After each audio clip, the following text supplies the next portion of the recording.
My husband's parents were demanding that I pay off the debt for the apartment. I was completely lost. What debt? My husband spoke quietly. His parents were rushing me to make the mortgage payment. I froze. What mortgage? What apartment? Lowering his voice, my husband, David, said, "Your sister-in-law Sarah's new $1.5 million condo in Manhattan is in your name, Anna." I immediately wanted to call a realtor to list it for sale. His whole family would have stood stunned in the courtyard of that luxury building. But my mother-in-law's phone call happened exactly while I was sitting alone in my home office. I was finishing up a media plan that was due the next morning. The clock on my computer monitor had just struck 1:07 a.m. The apartment was dead silent, broken only by the clicking of my keyboard and the light of my desk lamp falling on a stack of documents I was flipping through. I thought she was calling about a medical emergency or some urgent family issue. So the moment I picked up, I asked politely, "Martha, did something happen? Why are you calling at this hour?" In response, I heard the shrill, irritated, entirely untired voice of an older woman. It seemed she had been holding in this anger for a long time, just waiting for the right moment to dump it all on my head. "Anna, why haven't you transferred the mortgage payment for this month yet? The bank is calling me endlessly. Do you want Sarah's condo to go into foreclosure?" I was paralyzed. My hand, resting on the mouse, turned to stone. It was as if someone had wiped every thought from my head in 2 seconds. I clearly heard every word she said, but I couldn't process the meaning. "What mortgage payment? Martha, are you still pretending? Your name is right there in black and white on the loan agreement. You have to pay almost $8,000 every month. It's already several days past due, and you're asking what money?" I sat perfectly still, feeling a cold shiver run down my spine. I only owned one small apartment in Astoria, Queens, bought before the wedding. My parents had helped me with the down payment so I could have my own place. I had paid off that mortgage a long time ago. Since getting married, I'd been renting it out for extra income and had never bought any other real estate. So what condo, what contract, and where did a debt of almost $8,000 a month come from? I tried to keep my voice steady. "Martha, you must be mistaken. I never took out a mortgage for a condo." An explosion erupted on the other end of the line. "What do you mean, mistaken? Stop putting on a show for me. It's your name, your signature. The bank is calling and demanding we cover the past due amount. Sarah is meeting her fiancé's wealthy parents next month. They are moving in there soon. If you ruin this for her, you'll have only yourself to blame." Sarah was my husband's younger sister. I slowly turned my head toward the bedroom door. David, my husband, was lying on his side with his back to me. I didn't know if he was asleep or not, but his shoulder twitched ever so slightly, so subtly that if I hadn't been so tense, I wouldn't have noticed. A horrific premonition rose in my chest. I turned off the speakerphone, stood up, and walked into the bedroom with my phone. "David." He didn't answer. I called out again, quieter this time, but colder. "David, turn around and look at me." He slowly rolled over. His face, illuminated by the yellow glow of the nightstand lamp, expressed a kind of panic I had never seen before. It was his shifting, evasive eyes that made my heart skip a beat. People only look like that when they are hiding something terrible. I gripped my phone tighter. "Your mother is talking about some mortgage loan. What does this mean?" David pressed his lips together, staying silent for a very long time before speaking so quietly I had to hold my breath to hear him. "It's Sarah's condo." I stared at him without blinking. "What does Sarah's condo have to do with me?" He swallowed hard and replied in a tone that sounded like he was begging me not to make a scene. "It's in your name." I must have misheard. "Repeat what you just said." "The condo is in your name." The room seemed to tilt. I stopped hearing the hum of the HVAC, stopped feeling the hardwood floor under my feet. There was only David's voice, echoing in my head like a hammer hitting my brain. Asterisk. "The condo is in your name. The condo is in your name. Asterisk." I let out a bitter laugh, not even understanding where it came from. I was the owner of a luxury condo I didn't even know existed. David sat up, avoiding my gaze. It was just a formality. To help her out. Just to help. I heard my voice go up an octave. What kind of help is this? Where the borrower, the payer, the person the bank is harassing for debt, knows absolutely nothing about it. David hesitated for a few seconds, then said, "Do you remember a few months ago when you were leaving for that business trip to Miami? I gave you some papers to sign.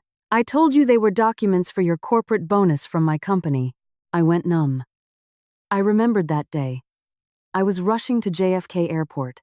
David had run up to me with a folder, saying his company urgently needed some extra spousal consent forms to process the annual employee bonuses, and asked me to quickly sign in a few places so he could submit them on time. I was double-checking my suitcase at the time. My head was full of my tight travel schedule. I trusted my husband. I didn't even read each page carefully.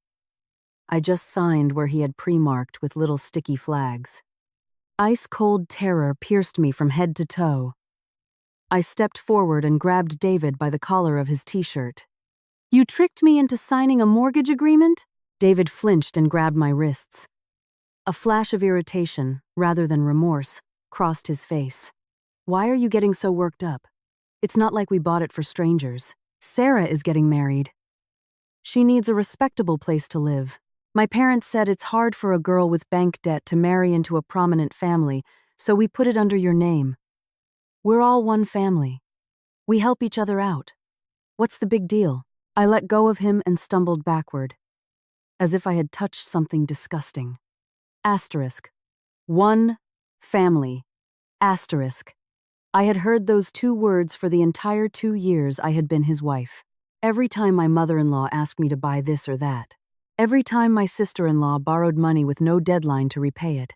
Every time I had to rush over to their house to cook, do laundry, and clean, because times we are one family, we shouldn't keep score. Asterisk. I used to think it was worth enduring a little to keep the peace.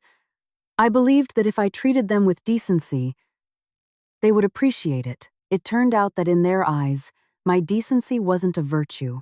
It was a resource to be drained to the very last drop. Ignoring David, who was still sitting on the edge of the bed looking tense and defensive, I unlocked my phone. I logged into my Equifax credit report and then pulled up the New York County Clerk's ACRIS system to check property records. My hands were shaking so badly that the Face ID only worked on the second try. The screen loaded agonizingly slowly. I could clearly hear my own heartbeat, and there was the information. Owner-borrower, Anna Davis. Property address, The Park Residences, Tribeca, New York, NY. One retainer. Status: active mortgage lien. I stared at the screen, my throat completely dry. The last shred of hope inside me turned to dust. This wasn't a misunderstanding, a clerical error, or some sick joke. My husband, my in-laws, and my sister-in-law had actually colluded to drag me into a massive, life-ruining debt that I knew nothing about. I looked up and stared at David for a long time. For the first time in our marriage, I didn't see the man I loved, the man I shared a bed with. I saw someone who had cold-bloodedly traded my trust to secure a comfortable life for his family. I placed my phone on the nightstand. My voice was surprisingly calm. "Tomorrow morning, invite your parents and Sarah here. Tell them to bring every single document. The purchase agreement, the promissory note, the deed of trust, the wire transfer receipts, every piece of paper connected to this." David flinched. "What are you going to do?" I looked him dead in the eyes, feeling an icy emptiness inside, like a frozen lake in midwinter. "I am going to see exactly how deep a grave you've dug to bury my life in." I barely slept that night. David tossed and turned beside me, while I sat propped up against the headboard, watching my phone screen go dark and light up again. I downloaded all the legal and financial information regarding the condo onto my laptop, photographed every page, and backed it up in 2 separate cloud drives. The clearer I saw the lines with my name under borrower, mortgagor, and owner, the colder I felt. They hadn't just tricked me into signing one paper, they had set up an elaborate trap and calmly watched me walk right into it.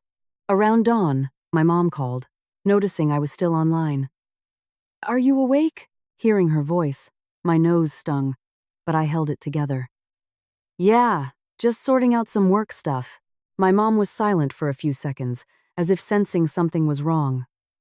Anna, if something happened, tell me. Don't keep it all inside. I looked over at David. He had turned to the wall, pretending to be asleep.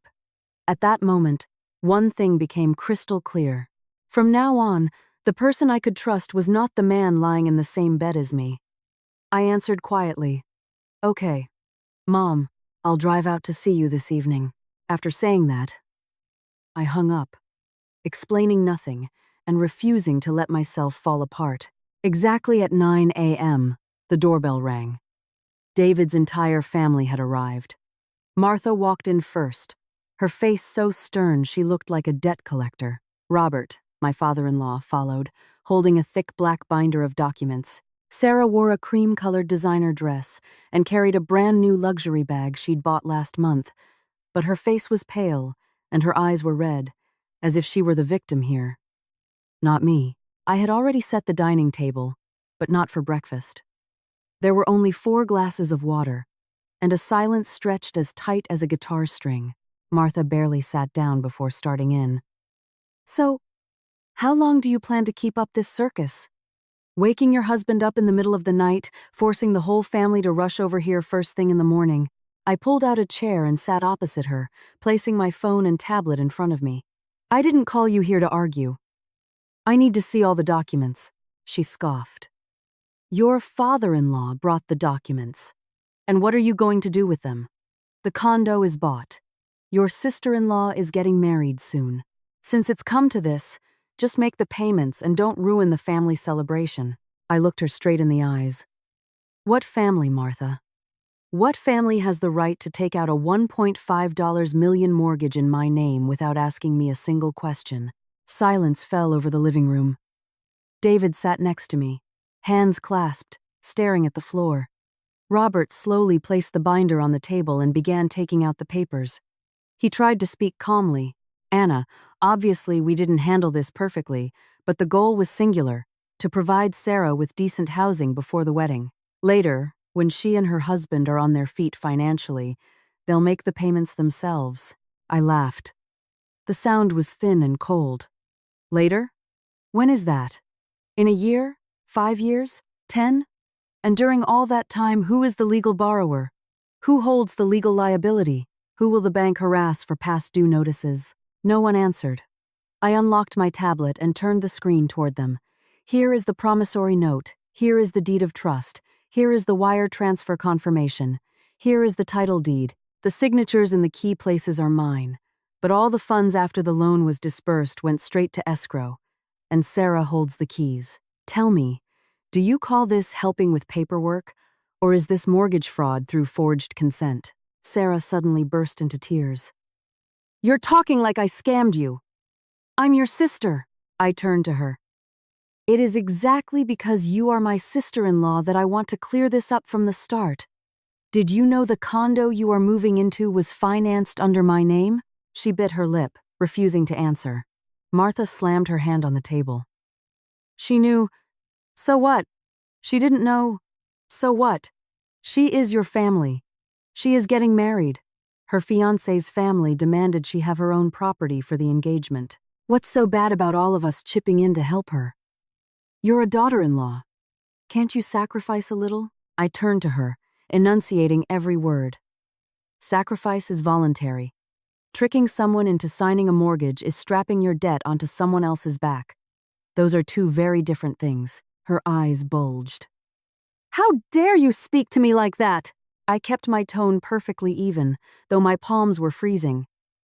I am speaking like a victim. David immediately jumped in. Anna, keep your voice down. The whole family is here. Let's just talk calmly. I snapped my head toward him. Calmly?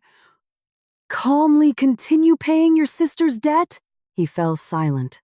Robert clasped his hands, trying to look reasonable. Anna, calm down. Every problem has a solution. If you're struggling with the cash flow, We will help you out with part of the monthly payment. I watched him, not missing a single micro-expression on his face. Part of it? How much is that? He hesitated. Martha immediately interjected. Whatever we can afford, we'll give. You work a corporate job.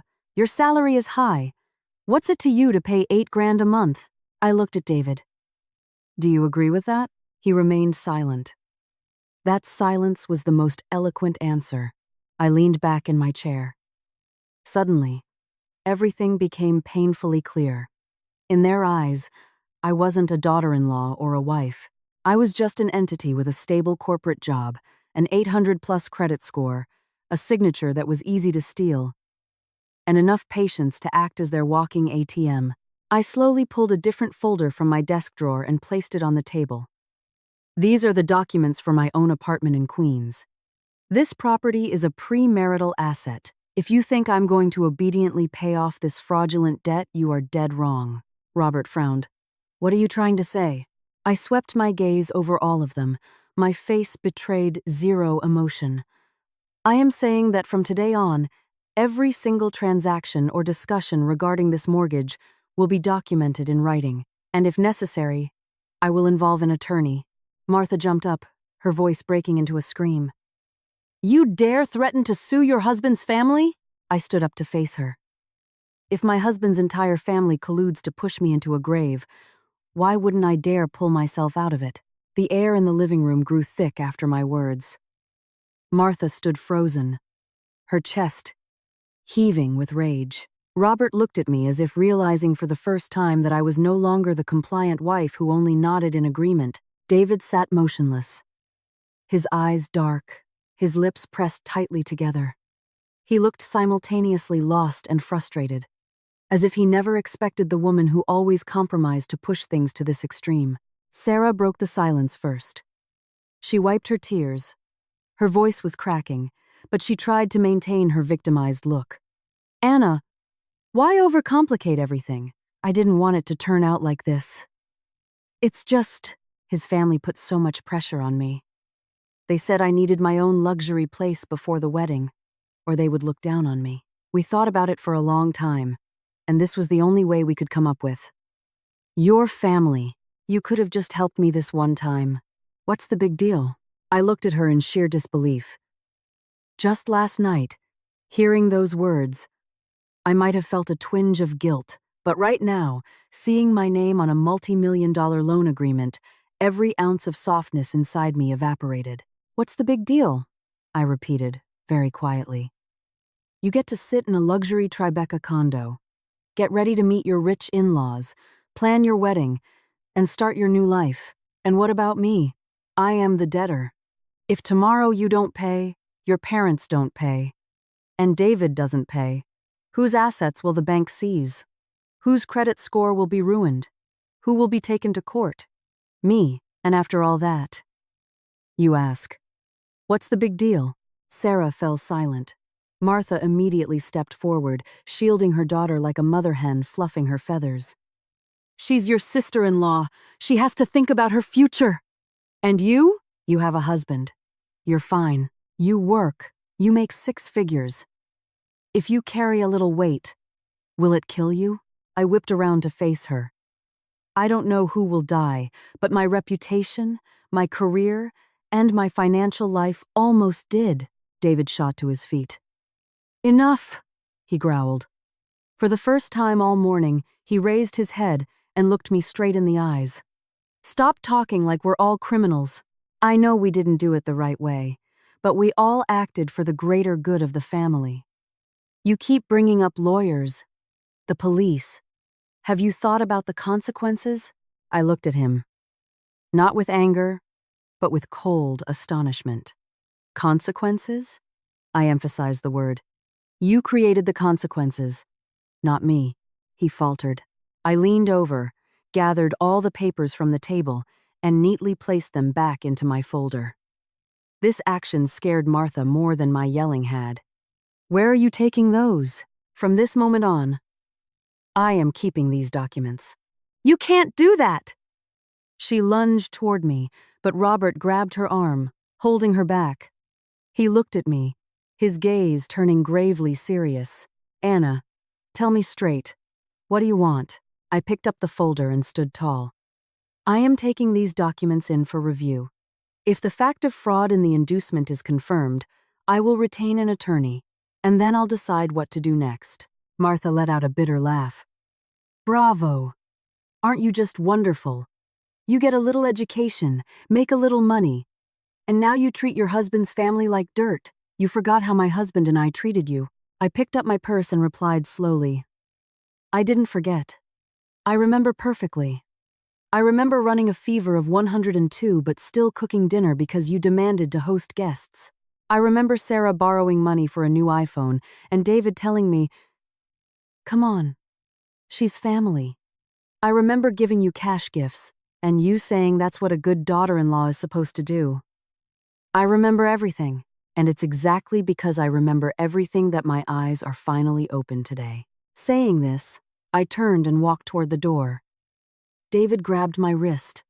"Where are you going?" I looked down at his hand gripping mine. Those familiar fingers used to give me a sense of security. Now they made my skin crawl. "I'm going to my parents' house in Long Island." My voice was so calm it surprised even me. "Don't cross the line, Anna. I am doing exactly what needs to be done." He squeezed my wrist harder. "Anna, if you walk out that door right now, you are taking this too far." I looked up and held his gaze for a long time. "David, you're wrong. The person who took it too far is the one who handed his wife a mortgage agreement and told her they were corporate bonus forms." His grip slowly loosened. I opened the door and stepped out. Behind me, Martha hissed, "If you step foot out of this apartment today, don't ever think about coming back as my daughter-in-law." I didn't look back. All the better. I walked straight down to the parking garage. When I started my car, my hands were still shaking, but it wasn't out of fear anymore. It was the feeling of someone who had survived a breathtaking fall and was now just trying to find her footing. The drive from our apartment to my parents' house in the suburbs usually took about 45 minutes, but that day I drove for almost an hour and a half. I needed time to digest the sense of betrayal, to realize that from this moment on, I had no right to be weak. When I pulled into the driveway, my mom was already waiting on the porch. She was wearing her old floral cardigan, her hair neatly tied back. Her face was pale with worry. Without waiting for me to say anything, she walked down the steps and opened my car door. "Come inside, sweetheart." Just 2 words. And the armor I had painstakingly built since last night cracked. The moment I stepped out of the car, my mom hugged me. The familiar scent of her shampoo, the warmth of her thin arms made my eyes well up with tears. I pressed my lips together tightly, but the tears fell onto her shoulder anyway. She rubbed my back. Her voice was quiet but unshakable. "Mom's got you." My dad came out of the house. Seeing my red eyes, he didn't interrogate me. He simply took the heavy folder from my hands. He placed it on the coffee table in the living room and handed me a mug of hot tea. "Cry it out, then you tell us." I sat on the sofa, wrapping both hands around the mug, and told them everything from the beginning. The late-night phone call, the Tribeca condo, the signature obtained through lies, the morning showdown, and even the look on David's face when he chose his family over me yet again. My mom listened in complete silence. She didn't curse, she didn't yell, she didn't cry. Her eyes just progressively reddened with furious anger. My dad, meanwhile, opened the folder and began reviewing the documents one by one. The more he read, the colder his face became. Finally, he looked up and asked me one short question. "Do you still want to stay in this marriage?" I froze. Because for the first time, I realized that from now on, I had to resolve not only the massive debt, but the fate of my marriage itself. I sat in silence after my dad's question. The familiar living room of my childhood home suddenly felt so quiet that I could hear the ticking of the grandfather clock in the hallway. Outside the bay window, the afternoon sun cast a slant of light across the hydrangeas, a light usually so gentle, but now it hurt my eyes. I looked down at my hands. These fingers still remembered how they had trembled last night from cold and rage. tracing the lines of my name on those loan documents. I thought it would be enough to simply fix the debt problem, but my dad's question struck the deepest nerve. If the man who sleeps beside me every night could cold-bloodedly trap me in a multi-million-dollar fraud, what was even left of this marriage? My mom pulled up a chair and sat next to me. Her hand covered mine. Thin, but warm. "You don't have to answer right now." My dad took off his reading glasses and placed them on the table. "But you have to look truth in the eye. Because this isn't just about money. It's about absolute betrayal of trust." I looked up at him. All his life he had been a man of few words, methodical, never raising his voice. That was exactly why every word he spoke carried so much weight. "Dad," I started, my throat tightening. "I never thought he would do something like this to me." My dad nodded. "Being scammed by a stranger hurts. Being scammed by your own husband destroys you. But it is better to endure the pain once and open your eyes than to stay blind for the rest of your life." My mom took a deep breath. Her voice trembled. "When you were getting ready to marry David, I was worried. Not because he wasn't wealthy, but because I saw that his family took your compromises for granted. But you loved him so much. I didn't want to interfere. I only hoped he would appreciate you." Who knew? She stopped and turned her head to wipe her tears. I felt my heart clench. Not out of pity for David, but out of love for my parents. They had saved their whole lives to make sure I had a down payment for my own apartment, a good college education, a solid foundation so I could walk through life with my head held high. And after one marriage, I was dragged into a humiliating, dangerous financial pit. My dad opened the folder, spreading the documents across the table. "Tell me everything in detail."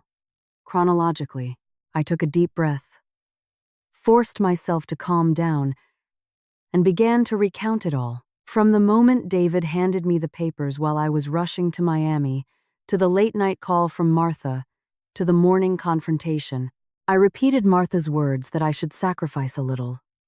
Sarah's tears begging me to understand her situation, and David's silence, how he only spoke up when he feared I would go to the police. My dad listened, then tapped his fingers on the table 3 times. "We need to do 2 things immediately." I looked at him. "First, find a litigation attorney. Second," he said decisively, "block every possible avenue for them to use your name again. Change all passwords for your bank apps, your email, your IRS portals, your Social Security online account. Everything. Put a hard freeze on your credit with all 3 bureaus immediately. This is not a game." Before I could ask how, he continued. I looked at him, and my breath caught. My head was filled only with anger and pain. But he was already strategizing how to cut off the escape routes for the people who had defrauded me. My mom suddenly stood up. "Eat something. Then you can get to work. You probably haven't eaten since yesterday." I shook my head. "I can't." My mom spoke sternly. "Even if you can't, you must eat. From this moment on, you cannot afford to collapse. If you fall, they win." Those words forced me to lift my head. She was right. Since morning, I had been in shock.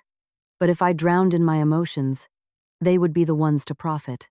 My husband's family was waiting for me to soften, to feel ashamed, to fear the public scandal, and to swallow my tears. They thought I would yield for the sake of family, just like I had done so many times before. But this time, I wasn't going to yield. I had barely picked up the bowl of chicken soup my mom brought me when my phone buzzed.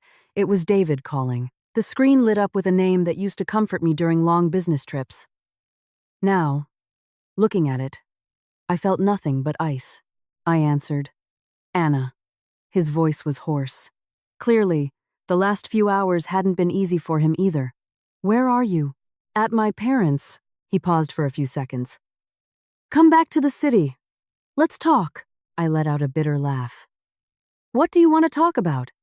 "About how I'm going to pay your sister's mortgage." "Please don't be so sarcastic." A hint of impatience crept into his voice. "This is hard for me too. Not just you." I gripped the phone tighter. "Hard for you? Because of what?" Because I found out the truth? Or because I'm no longer so easy to manipulate? Silence hung on the line, as if someone had grabbed him by the throat. Anna, I admit I was wrong. But what's done is done. Let's figure a way out of this together. Don't blow this up into a massive scandal. I'm begging you. I looked at my parents sitting across from me. One was silently analyzing legal documents.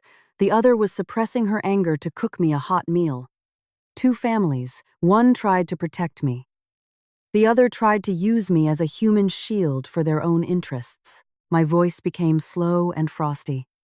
David, from the moment you handed me that loan agreement and lied to my face, our conversations stopped being between a husband and wife looking for a solution together. He sighed heavily. Are you really planning to divorce me? I closed my eyes. Just a few hours ago, I was terrified to even think about it. But now, hearing him ask the question, I suddenly realized there were almost no doubts left inside me.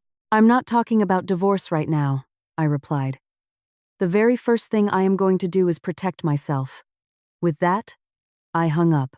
The phone immediately rang again, then a third time. I powered it off. My dad looked at me. His gaze was serious, but approving. You are starting to see clearly. I slowly placed the phone on the table, looking at the folder of documents. For the first time since this nightmare began, I stopped feeling backed into a corner. I was still in pain, humiliated, and hurt to the point of tears. But at the same time, something else was growing inside me. Slowly but surely, like embers under a layer of ash. It was the absolute resolve that I would not let them walk away from my life as if nothing had happened. That evening, my dad called an old friend who worked in corporate banking and asked for a recommendation for a tough civil litigation and real estate attorney. Less than an hour later, I was sitting in the office of Catherine Miller, a woman in her late 40s who spoke concisely and had a piercing, unshakable gaze. Her office was on the 6th floor of an older building in Garden City, not overly luxurious, but so impeccably organized that it inadvertently put me at ease. Catherine didn't ask unnecessary questions. She just asked to see the documents. I laid them out on the table, folder by folder. The purchase agreement, the promissory note, the deed of trust, the wire transfer records, the texts from Martha, the printout from the county clerk. The more I laid out, the more it felt like I was looking at my own gaping wound, peeling off the bandages layer by layer. Catherine put on her reading glasses and quickly scanned the papers, occasionally stopping to make notes with her pen. The office was so quiet, I could hear the rustle of paper and the beating of my own heart. After about 20 minutes, she looked up. You were fraudulently induced into signing these. I clenched my hands. Can something be done about it? Catherine didn't answer immediately. She took off her glasses, placed them on the desk, and only then spoke slowly. Whether we can or not depends entirely on evidence. But first, let me explain the reality of your situation so you know what we're up against. From the moment you put your ink on these documents, the lender legally considers you the sole borrower. This means, if we cannot definitively prove that this signature was obtained through fraud, coercion, or intentional misrepresentation, you are holding the bag for $1.5 million. I listened to every word as if stones were being dropped onto my chest. Even though I was prepared for this, a chill still ran through me. So, if they deny everything, I'll have to pay this off? Catherine gave a barely perceptible nod. If you lack concrete evidence, that outcome is entirely possible. I sat frozen. My mom, sitting next to me, quietly squeezed my hand, while my dad immediately asked, "What kind of evidence do we need?" Catherine turned to him. First, we need to establish the exact circumstances of the signing. The more granular, the better. Who brought the documents? Were there witnesses? How were the contents explained to her? Are there any texts, emails, or recordings proving she was misled into believing these were corporate forms? Second, we need to trace the flow of funds to prove she was never the actual beneficiary of the loan. Third, and most importantly, We need to get the opposing party to admit they knew the truth. I snapped my head up. Admit it? How? Catherine looked me dead in the eye.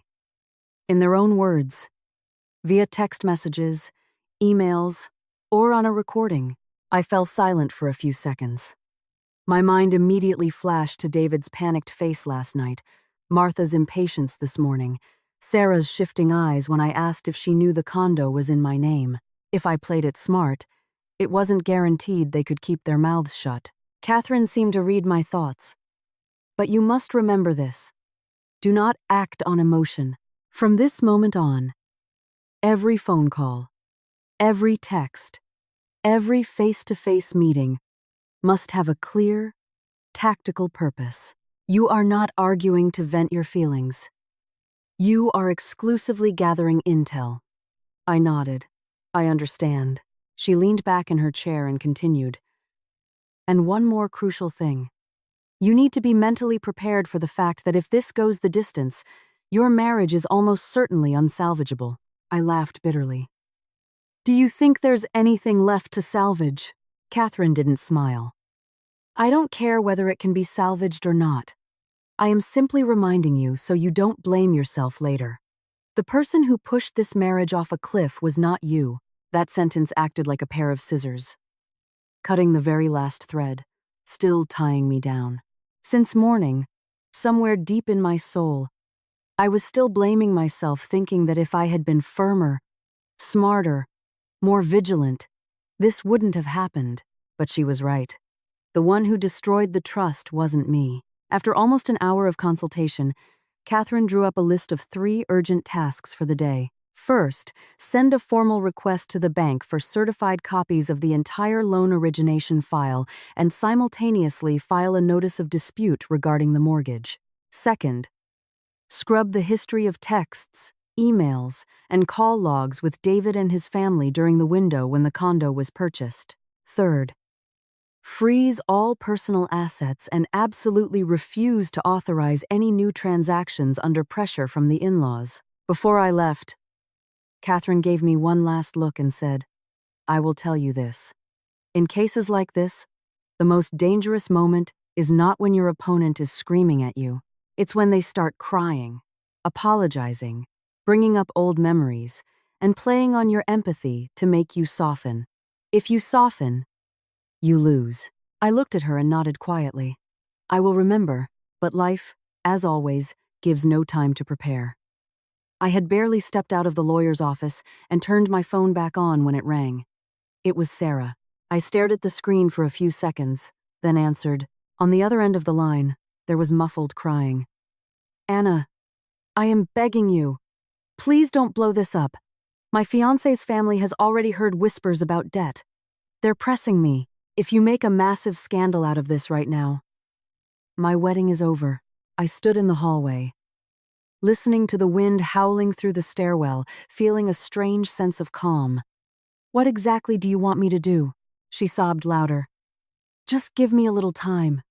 Let me at least get married, and then my husband and I will quietly figure it out. I asked quietly. Since when did you know the condo was in my name? Silence hung on the line. I repeated it. Slower. You knew from the very beginning, didn't you? She hesitated for a few seconds, then whispered, I just didn't have any other way out. I closed my eyes. That one sentence was enough to send a chill down my spine. Asterisk. Didn't have any other way out. Asterisk. That meant she really knew. She knew perfectly well she was moving into a luxury property bought at the expense of her sister-in-law's name, signature, and financial future, and she went along with it anyway. I hit the record button on my phone call app and said in a steady voice, So you admit that you knew the condo was under my name, and you allowed your whole family to do this to me? Sarah apparently realized she had said too much and instantly changed her tone. No. I just said that because I was confused and upset. I didn't press further.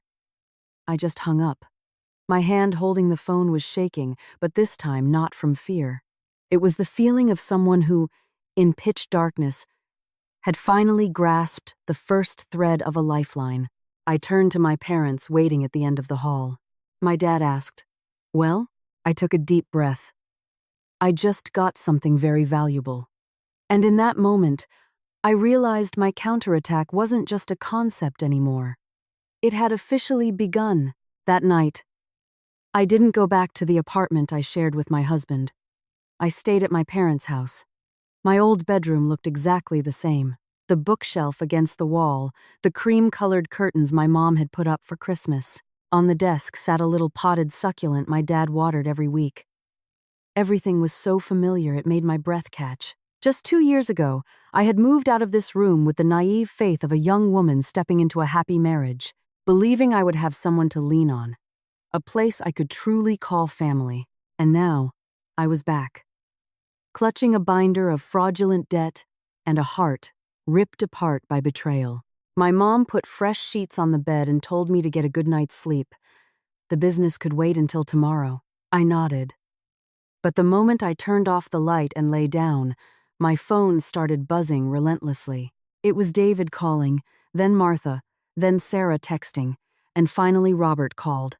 The screen wouldn't stop glowing, as if their whole family was finally beginning to understand that the woman they assumed would swallow the abuse was not going to be obedient this time. I didn't answer. I just took screenshots of the entire call and text history and saved them to a dedicated folder. The first few messages were placating. Asterisk Anna. Calm down. Let's talk tomorrow. Asterisk. Asterisk sweetheart. Don't make your mother worry. Family issues should be solved at home. Asterisk. Asterisk. Sister. I am begging you. Don't push me over the edge. Asterisk. But half an hour later, the tone shifted. Martha texted. Asterisk. If you keep throwing a tantrum, don't blame me when I stop being polite. Asterisk. Then another one. Asterisk. Being a wife and not caring about your husband's family who is going to respect you out on the street after this? Asterisk. I stared at those 2 lines for a long time, screenshotted them, and saved them. My soul grew completely cold.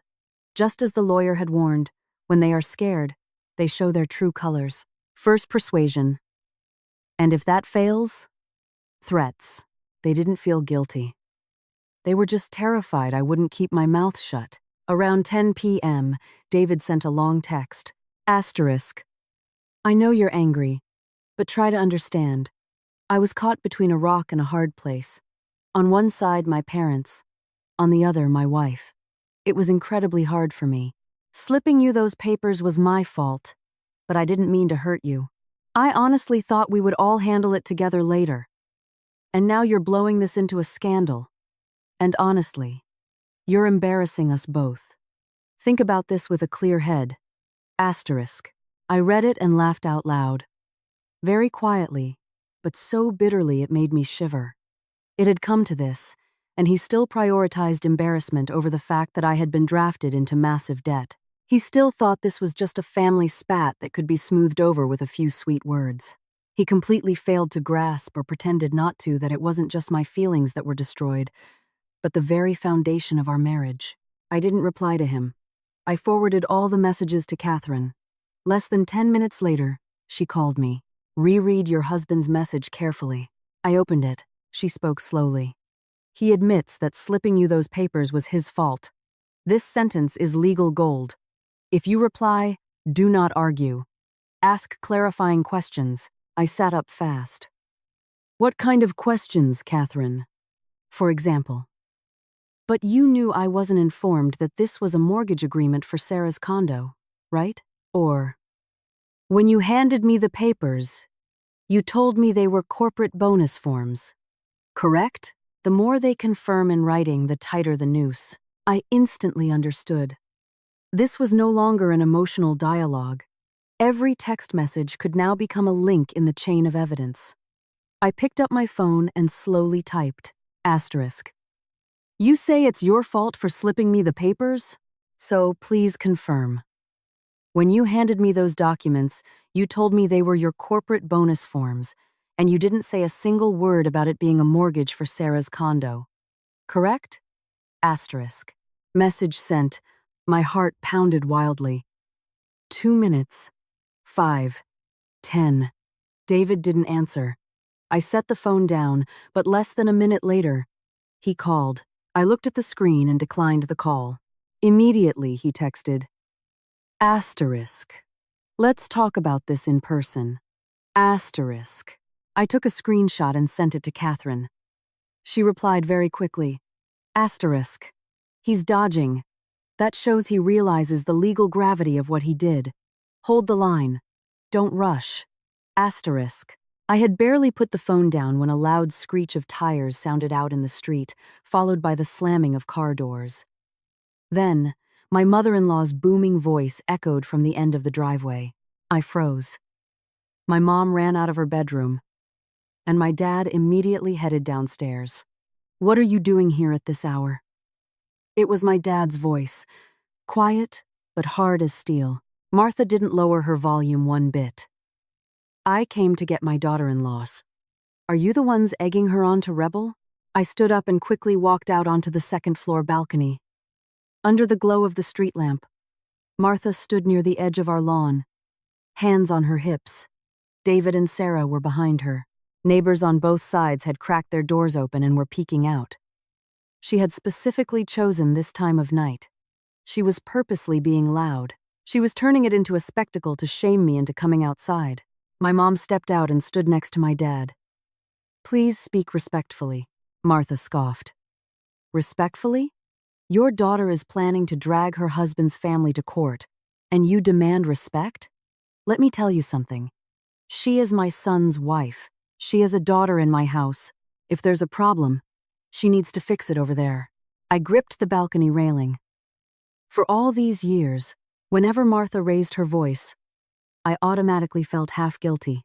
But now, standing at my childhood home, seeing my parents standing in front of me like an impenetrable wall, I suddenly lost all fear.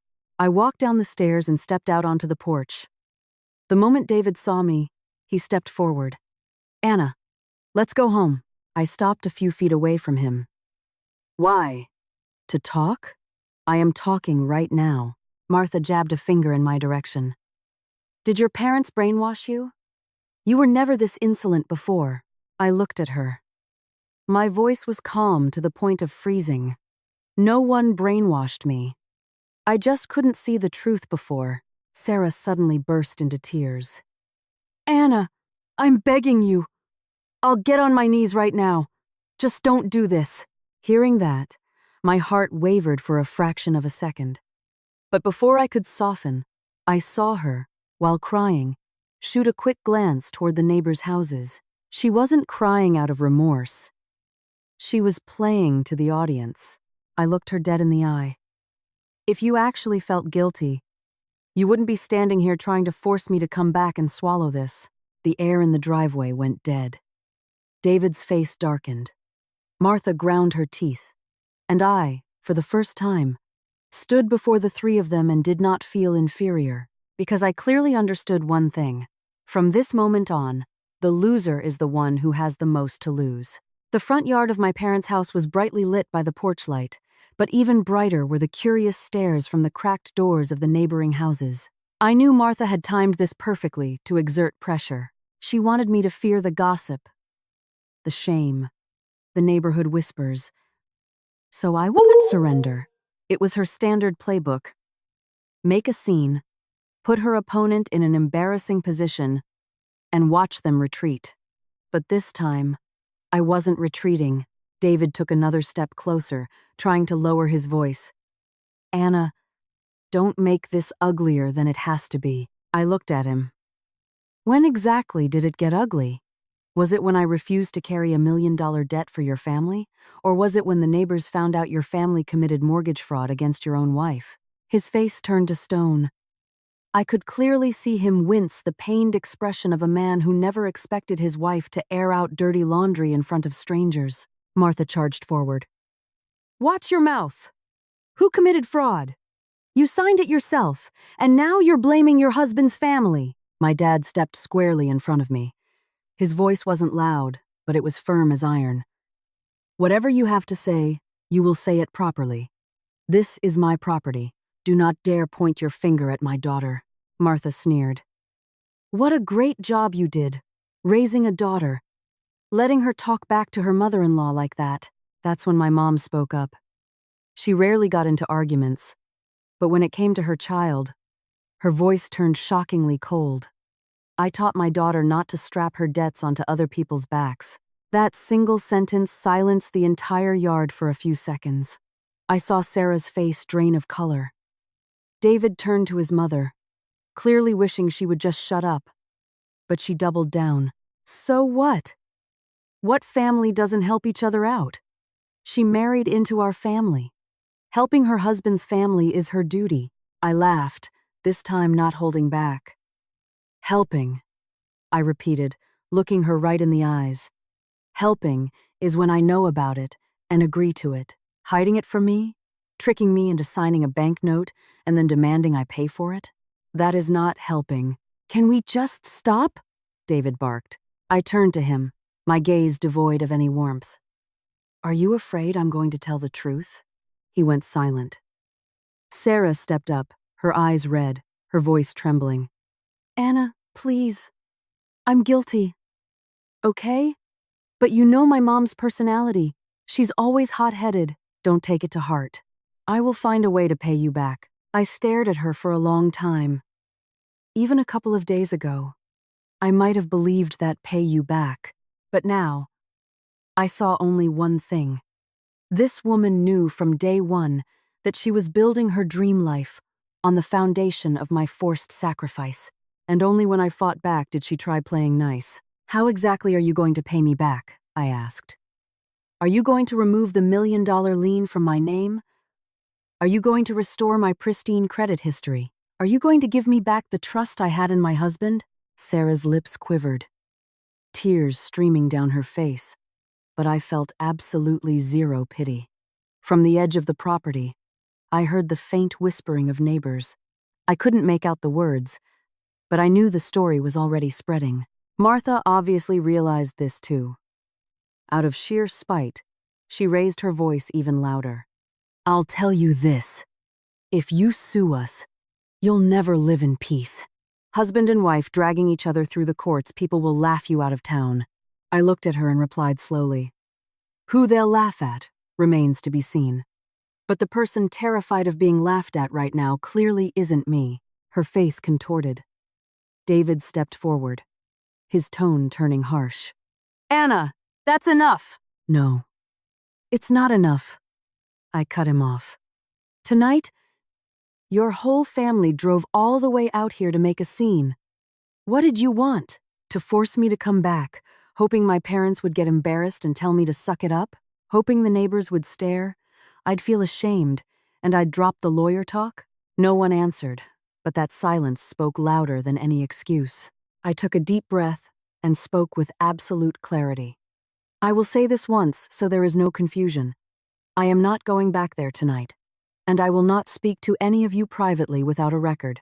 From this moment on, if you need to discuss something, we meet at my attorney's office or at the bank. David's eyes went wide.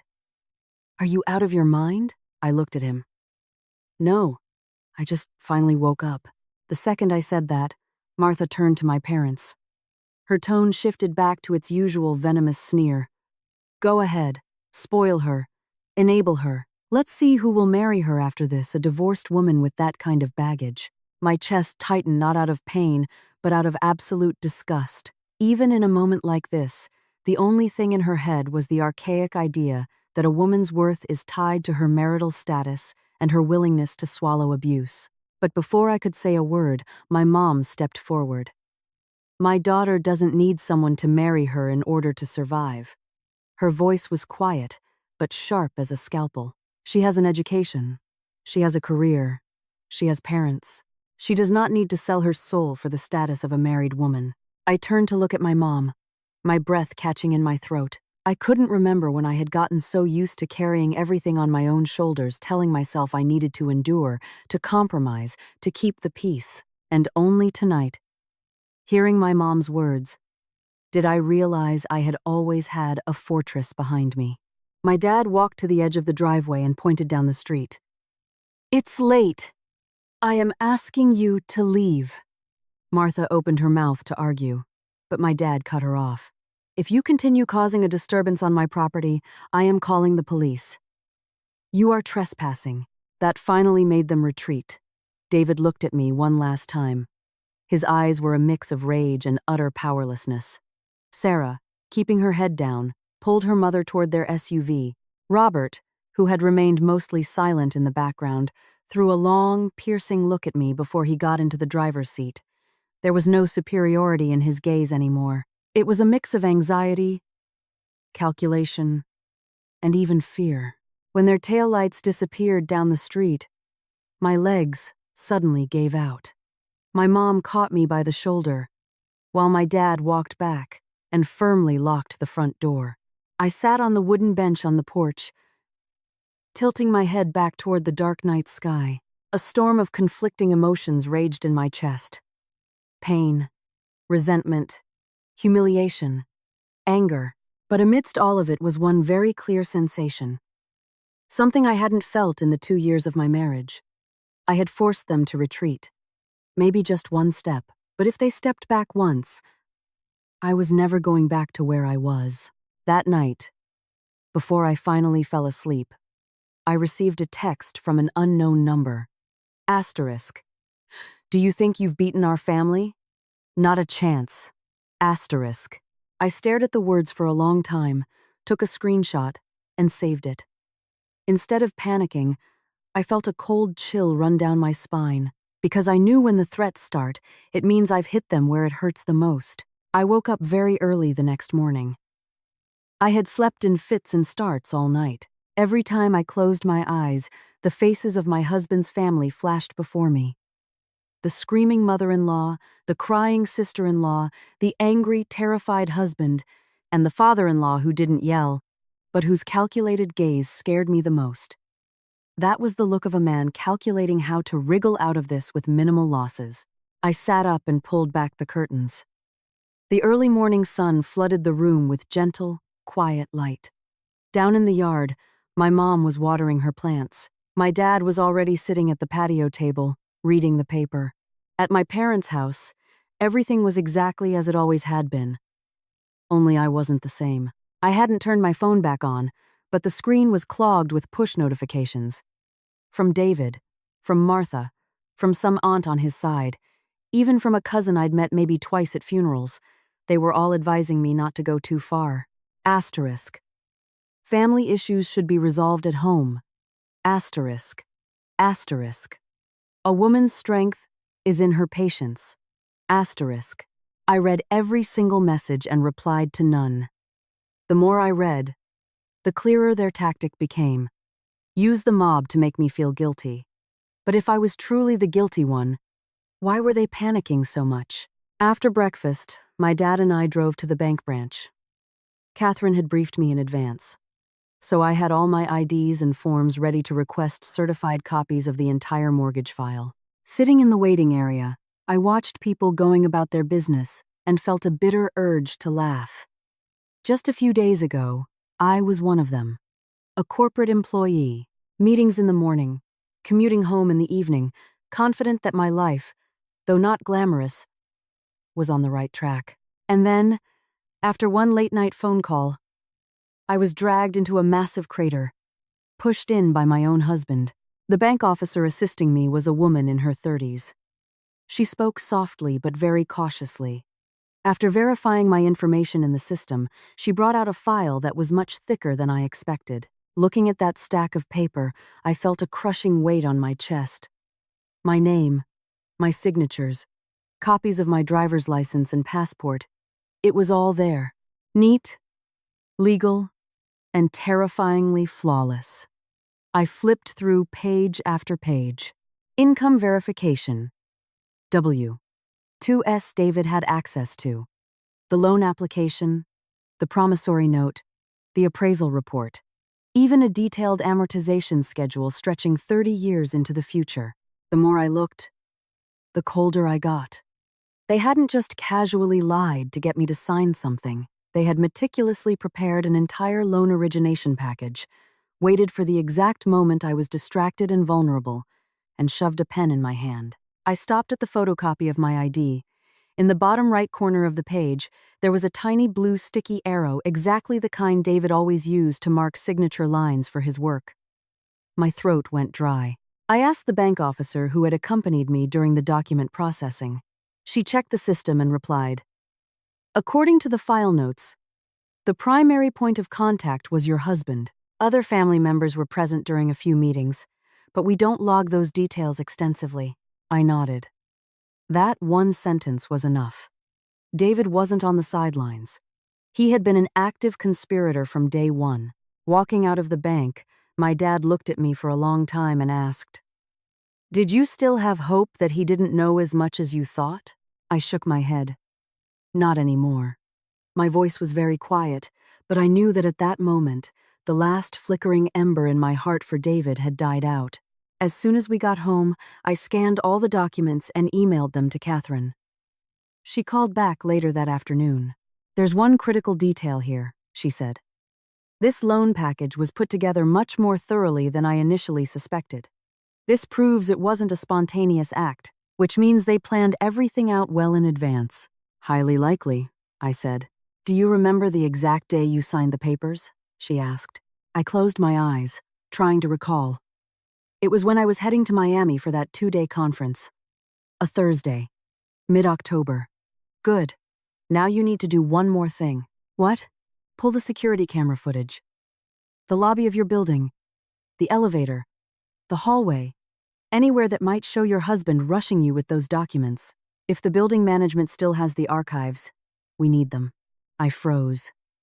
Ever since this blew up, I had been hyper-focused on papers and texts, completely forgetting there might be a physical trail. I immediately called our condo's management office. After a brief conversation, I learned I could request the archives if I submitted a formal request immediately. That evening, my dad and I drove back to the city apartment I shared with David to grab a few more of my personal documents. I assumed David would be at work, but when I unlocked the door, I saw him in the living room. The apartment was as spotless as ever. The coffee mug I hadn't finished on that fateful night was still sitting on the end table. My slippers were exactly where I left them.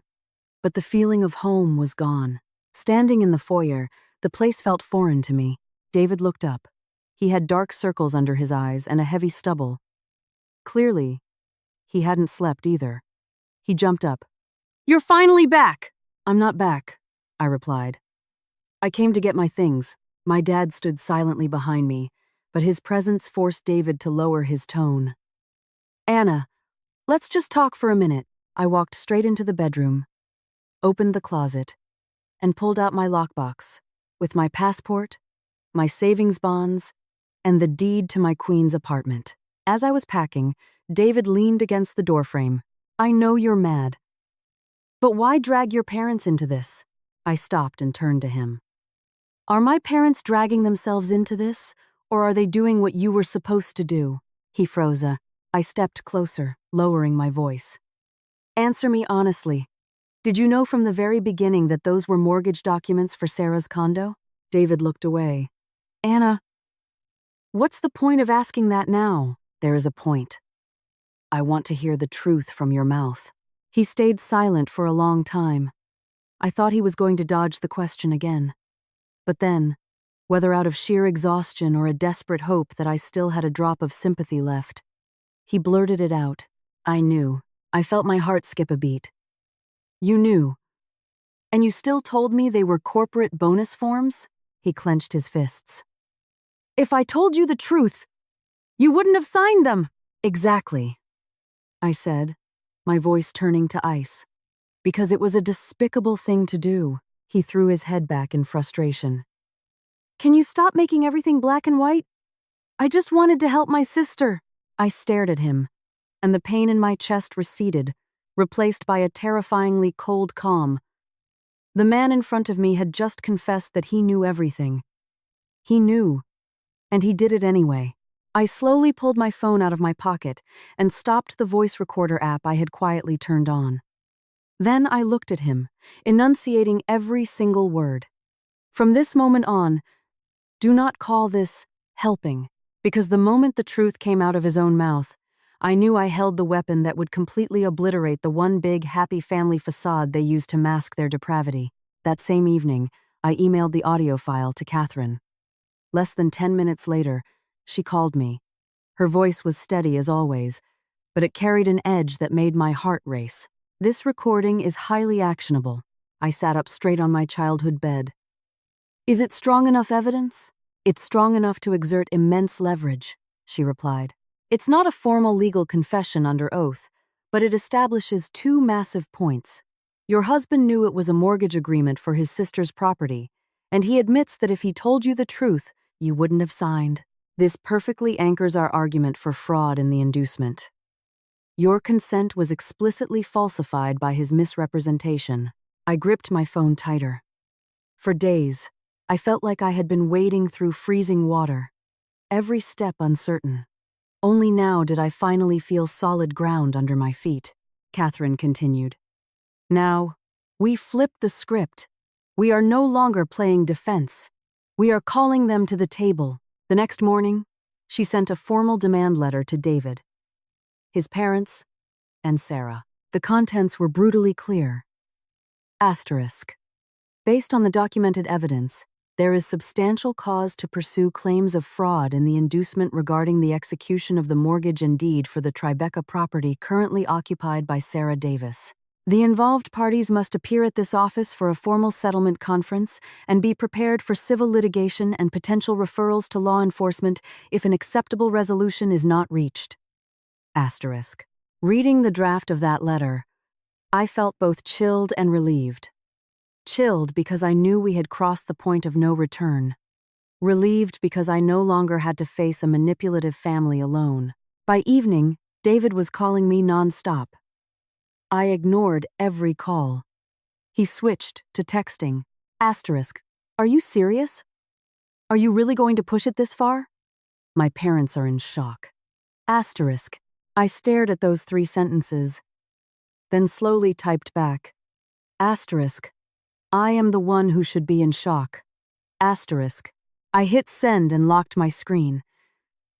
There was no gloating inside me, just a cold, sober clarity like amputating a dead limb to save the rest of the body.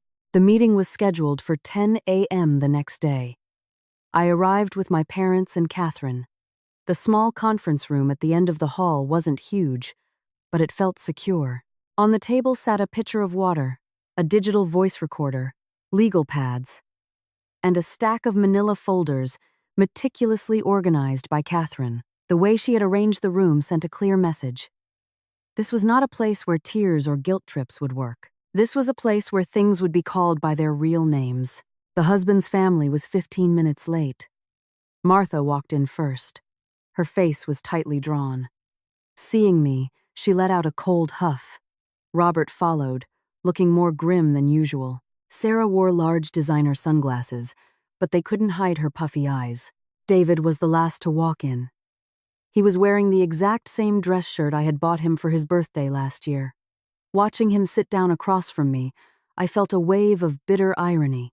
The gifts I had once picked out with love ended up on a man who deserved absolutely none of it. Catherine started the meeting.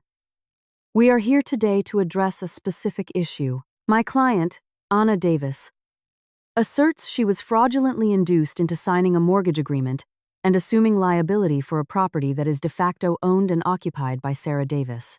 Does the opposing party have a statement?" Martha immediately raised her voice. "What fraud? She signed it. She's a grown woman in corporate America. Nobody put a gun to her head." Catherine didn't bat an eye. "So you confirm that Anna Davis signed the documents?" "Well, yeah. She signed it. So what?" "Thank you, Martha." Catherine made a note on her legal pad. That single action made Martha snap her mouth shut. I looked at my mother-in-law and realized that, for the first time, she wasn't in her natural habitat, where the loudest voice wins. Here, every word she barked could become another knot in the noose tightening around her own family's neck. Robert cleared his throat. "Counselor, speak plainly. What are your terms? We want to avoid a public scandal." Catherine slid a summarized brief across the table.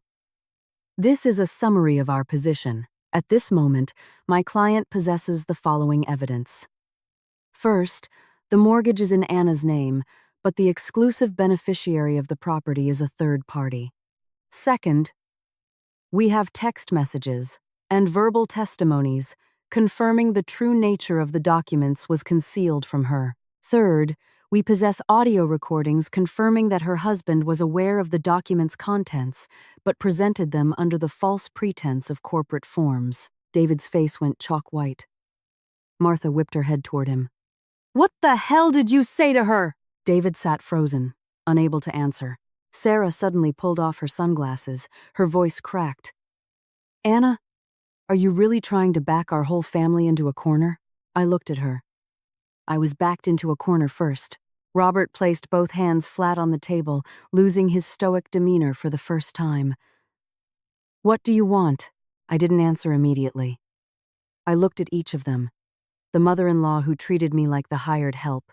The sister-in-law who felt entitled to my financial ruin. The father-in-law who preached morality but stood by while a felony was committed. And David, the man who shared my bed, now sitting with his head bowed, unable to even look me in the eye. I spoke slowly. "I want my legal and financial liability for this mortgage completely extinguished. I want a concrete, written action plan from you, and I want this resolved within a strict, legally binding time frame." Martha let out a bitter laugh. "Easy for you to say. You think it's that simple to just wash your hands of it? The condo is bought. The engagement party is in weeks. If you ruin this now, you are going to destroy Sarah's life." I looked at her. My voice dead flat. "Her life matters. Mine doesn't?" She fell silent. Catherine took over. "My client's demands offer 3 avenues for resolution. Option A. Your family secures the funds to pay off the mortgage entirely or refinances the loan into your own names within a time frame acceptable to the lender. Option B. You execute a notarized indemnity agreement covering all of Anna's potential liabilities, costs, and credit damages while simultaneously signing an affidavit admitting to the misrepresentation during the document signing. Option C. Upon your refusal, we immediately file a civil lawsuit for fraud and submit a formal complaint to the district attorney's office regarding mortgage fraud and identity theft." The room went tomb silent. After a few agonizing seconds, David looked up. His voice was hoarse. "Anna, do you really have to push it to this extreme?" I held his gaze. "The person who pushed me to sign those papers was you." The words hit the table like a lead weight. No one argued. And then, something happened that I didn't expect. Robert turned to David, his voice vibrating with suppressed rage. "Explain to me exactly what you told her on the day she signed those papers." David looked up. His lips trembled. His eyes darted from his mother to his sister and finally rested on me. There was no resentment in his eyes anymore, just the crushing exhaustion of a man who realizes he can no longer hide the truth. I told her they were documents from my company. Martha slammed her fist on the table and jumped up. "David!" But it was too late. The moment he admitted it in front of everyone, and in front of the lawyer, I knew the final mask hiding the ugliness of this family had officially shattered. The conference room seemed to lose all its oxygen after David's confession. I looked at him, and the storm that had raged inside me for the past few days was gone. What remained was a cold, hollow vacuum. The man across from me was no longer my husband in any sense that mattered. He was just the linchpin in a trap built around me. Martha collapsed back into her chair, her face flushed dark red with fury. "I told you to keep your mouth shut," she blurted out, instantly freezing as she realized what she had just confessed. Catherine didn't miss a beat. She jotted something down on her pad, then looked up, her expression utterly serene. "So, you were aware of the deception from the very beginning?" Martha bristled. "So what? I'm his mother. I care about making sure my daughter has a roof over her head before her wedding. What's so wrong with that?" Catherine didn't raise her voice. "There is nothing wrong with wanting to help your daughter. What is wrong is your family using another individual's name and credit to secure $1.5 million loan, knowing full well she was intentionally kept in the dark about the nature of the transaction. Robert, who had been brooding in silence, finally spoke up. His voice was gravelly, but its low volume commanded attention. Arguing right now is pointless. We need to know how far you're actually willing to take this. I looked at him. Just as I had suspected from the start, the most dangerous person in this family wasn't Martha. She only knew how to scream. Robert was the tactician. Sensing their legal position was collapsing, he dropped the moral posturing and moved straight to calculating the cost. I already told you, I answered slowly. I want my legal obligations to this loan terminated. I will not pay for someone else's property, and I will not act as a straw buyer for your family's social ambitions. He nodded, as if expecting this. And if the bank refuses to let us refinance or transfer the loan quickly? Before I could reply, Catherine cut in. Then, a binding written agreement will be drafted with collateral guarantees. Furthermore, your family will sign an affidavit admitting to the concealment of facts during Anna's signing of the documents. Martha shot out of her chair. Absolutely not. Signing something like that is basically confessing to a crime. Robert whipped his head toward her and hissed, "Sit down!" For the first time, I saw Martha instantly shut her mouth. Robert turned back to me. His gaze was sharp and icy. If our family agrees to sell the condo to pay off the debt, will you drop your legal claims? I straightened my posture. He finally said what I was waiting for. Asterisk. Sell the condo. Asterisk. It meant he fully understood that emotions, tears, and manipulation no longer worked. Backed into a corner, a pragmatic man chooses to amputate the infected limb to save the body. Sarah went pale and spun toward her father. "Dad, what are you saying?" He didn't even look at her. Quiet. His tone wasn't loud, but it was so vicious that Sarah choked on her sobs. David jerked his head up, his voice cracking. "Dad, if we sell the condo now, everything falls apart. Her engagement, everything." Robert stared directly at his son. "And if we don't sell it, what exactly will be left to fall apart?" "We'll all end up in a courtroom." That sentence dropped a heavy, suffocating silence over the room. I looked at Robert, and a bitter truth settled over me. To them, I had never been a person of value. I was just the most convenient option, and when that option rebelled, they felt no remorse for the agony they put me through. They simply ran the numbers on who to sacrifice to minimize the damage. Martha started crying, but unlike Sarah's theatrical tears, this was different. This was the weeping of someone who finally realized that all her cunning plans were burning to the ground. Why is this tragedy happening to our family? I listened, and my heart turned to stone. Asterisk. Tragedy? Asterisk. The person dragged into fraudulent debt, lied to by her own husband. That was me. But even now, she only saw the tragedy happening to her times family. Catherine slid a document across the table. If your family is willing to pursue the sale of the property, we will draft a memorandum of understanding detailing today's terms and strict deadlines.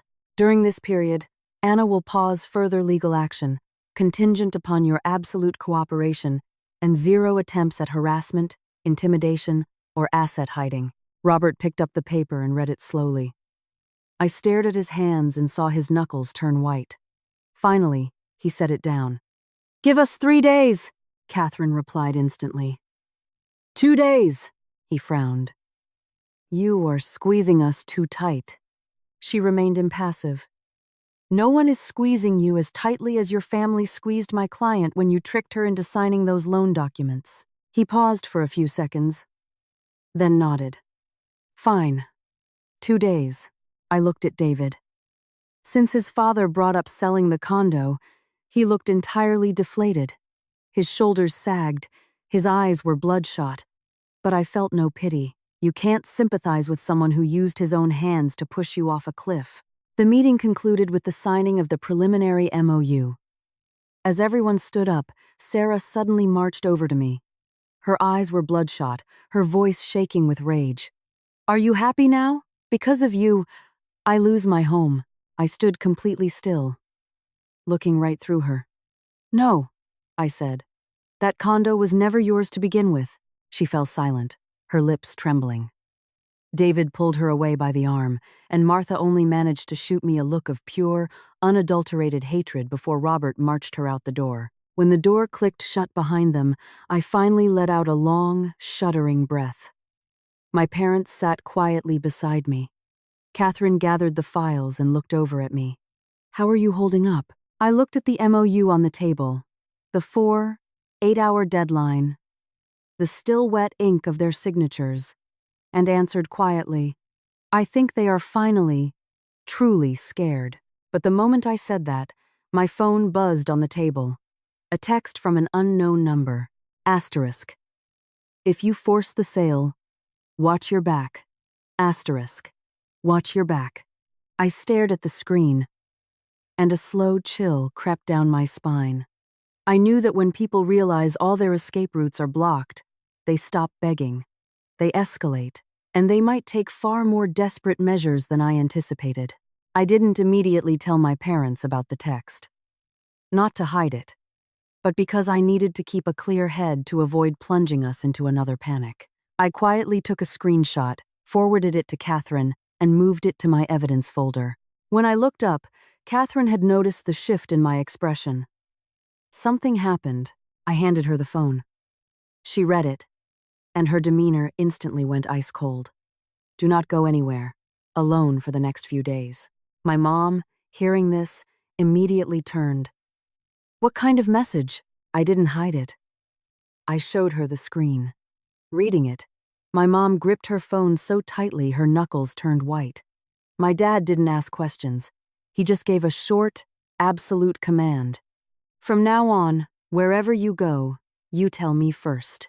I nodded. A strange feeling washed over me.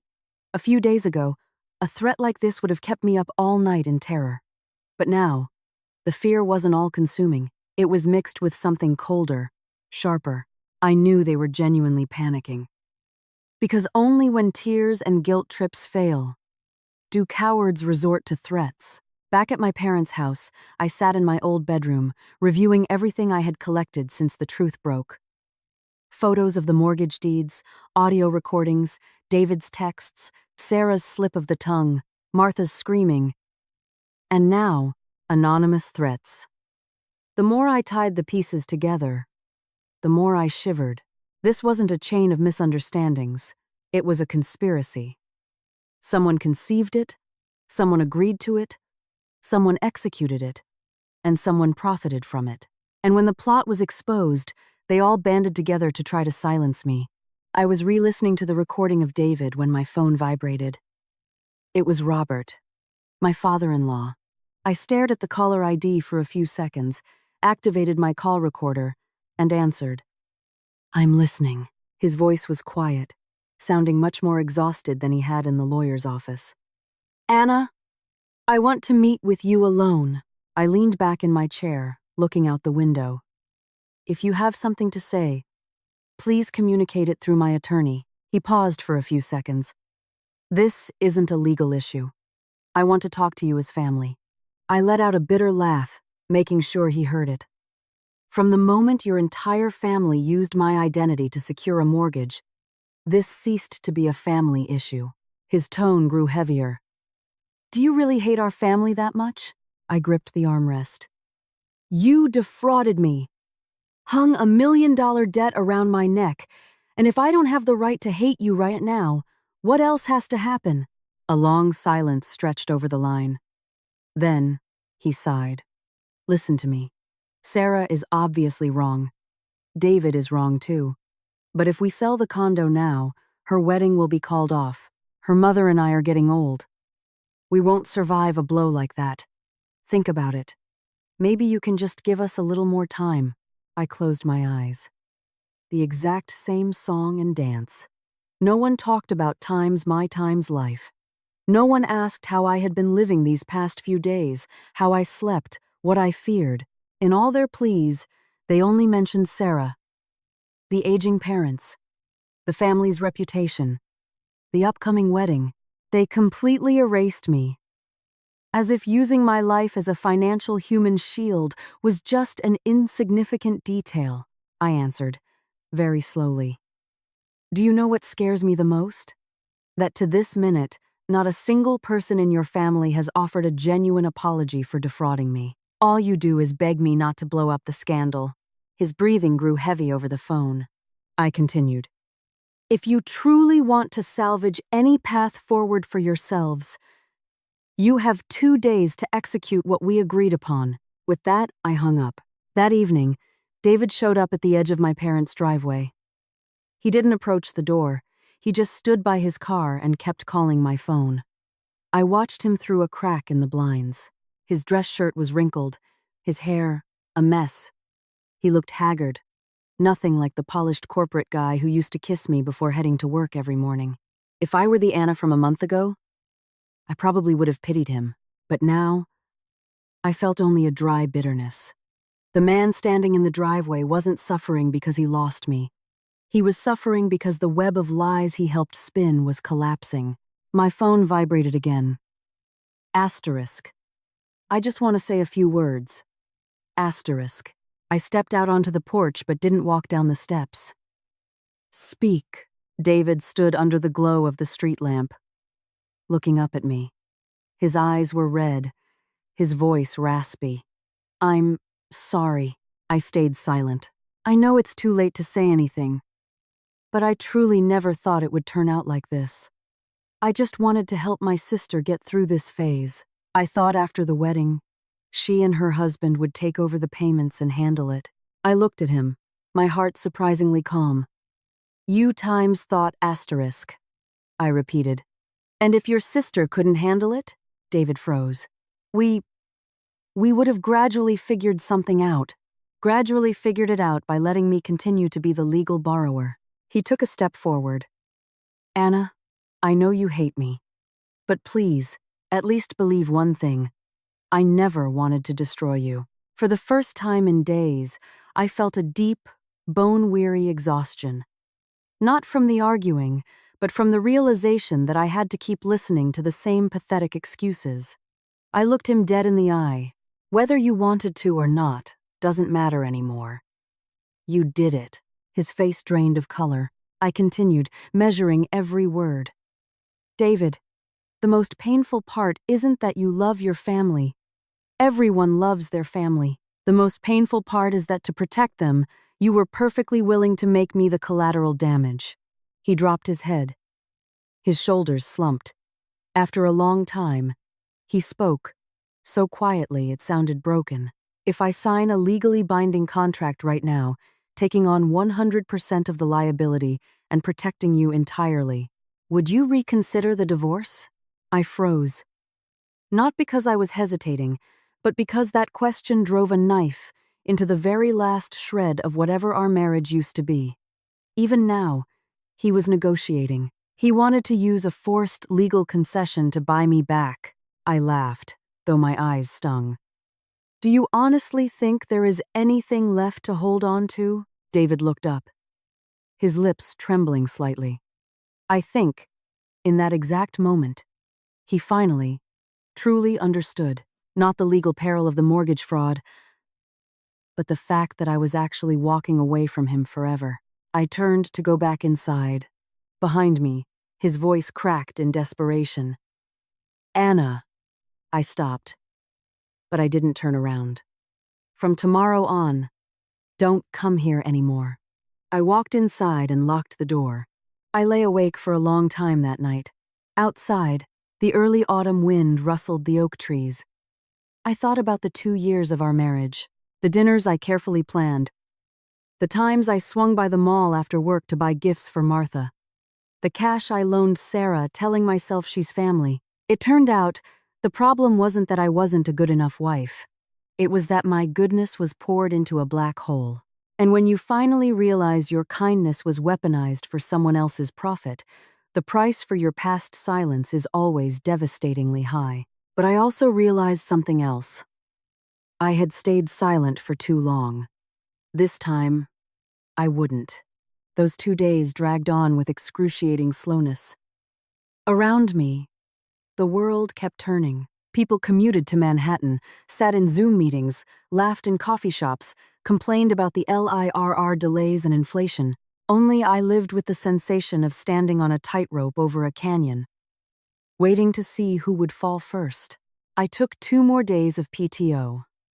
Not because I couldn't log on to work, but because I knew every single decision I made right now carried massive weight.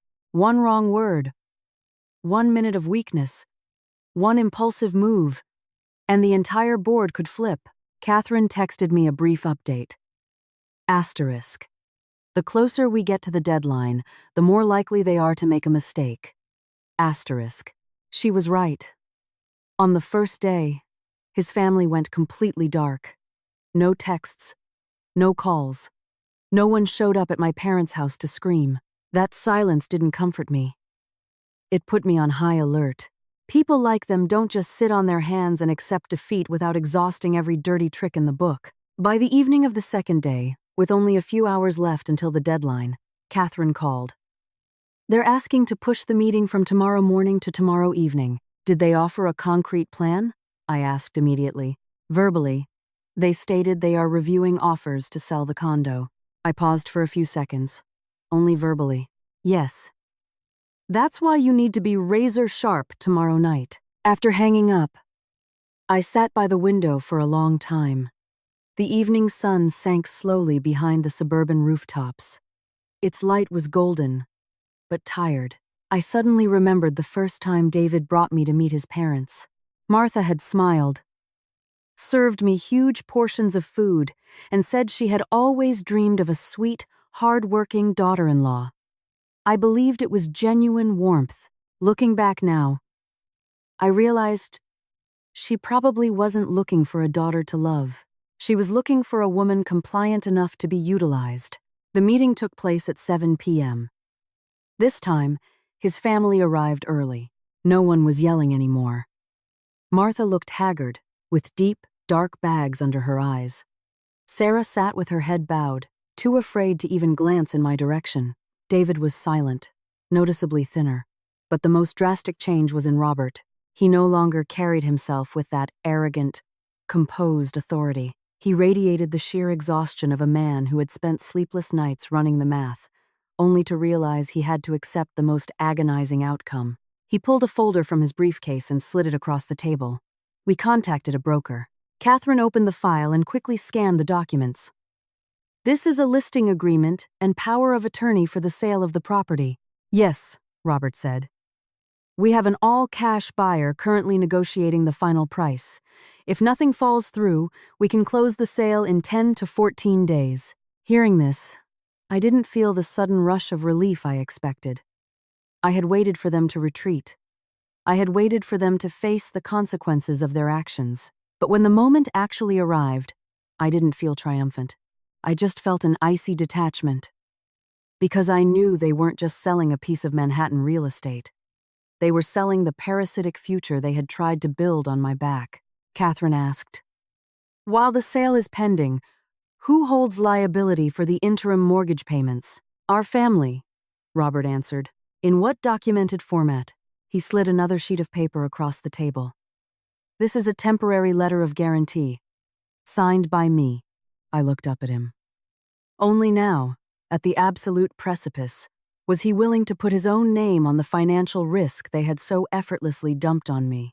Catherine read it carefully and said, "This is insufficient." Martha flared up immediately. "What do you mean? Insufficient?" Catherine placed the paper back on the desk. Her voice remained impeccably calm. "It lacks a clause acknowledging that Anna Davis executed the loan documents without being fully and truthfully informed of their contents." Martha went pale. "We can't put that in writing." I looked at her. The same reaction. Up to the very last second, she was desperate to preserve her illusion of innocence. Catherine twirled a pen in her fingers.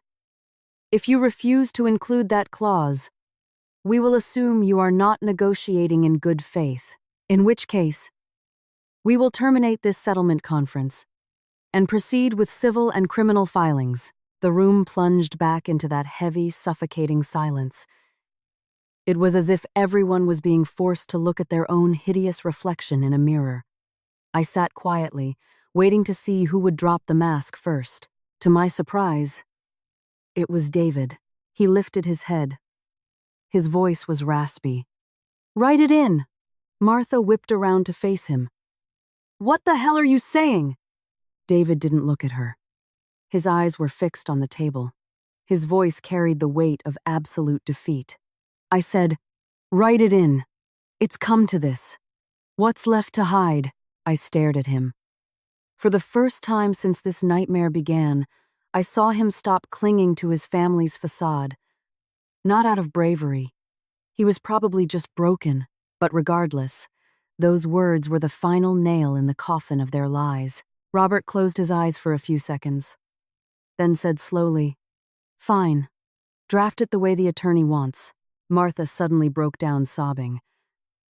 "I lived my whole life just to be forced to sign something like this." No one comforted her. Sarah sat curled in her chair, hiding her face in her hands. Finally, she spoke, so quietly it was almost a whisper. Can you drop the lawsuit now? I agreed to sell the condo." I looked at her for a long time. "You're mistaken," I said. "Selling the condo isn't a sacrifice you are making for me. It is the consequence of you trying to profit off a fraud." Sarah cried harder, but it didn't move me. After nearly 2 hours of redlining, the final settlement agreement was ready. It explicitly stated, Asterisk, the Davis family agrees to liquidate the Tribeca property to satisfy the mortgage in full.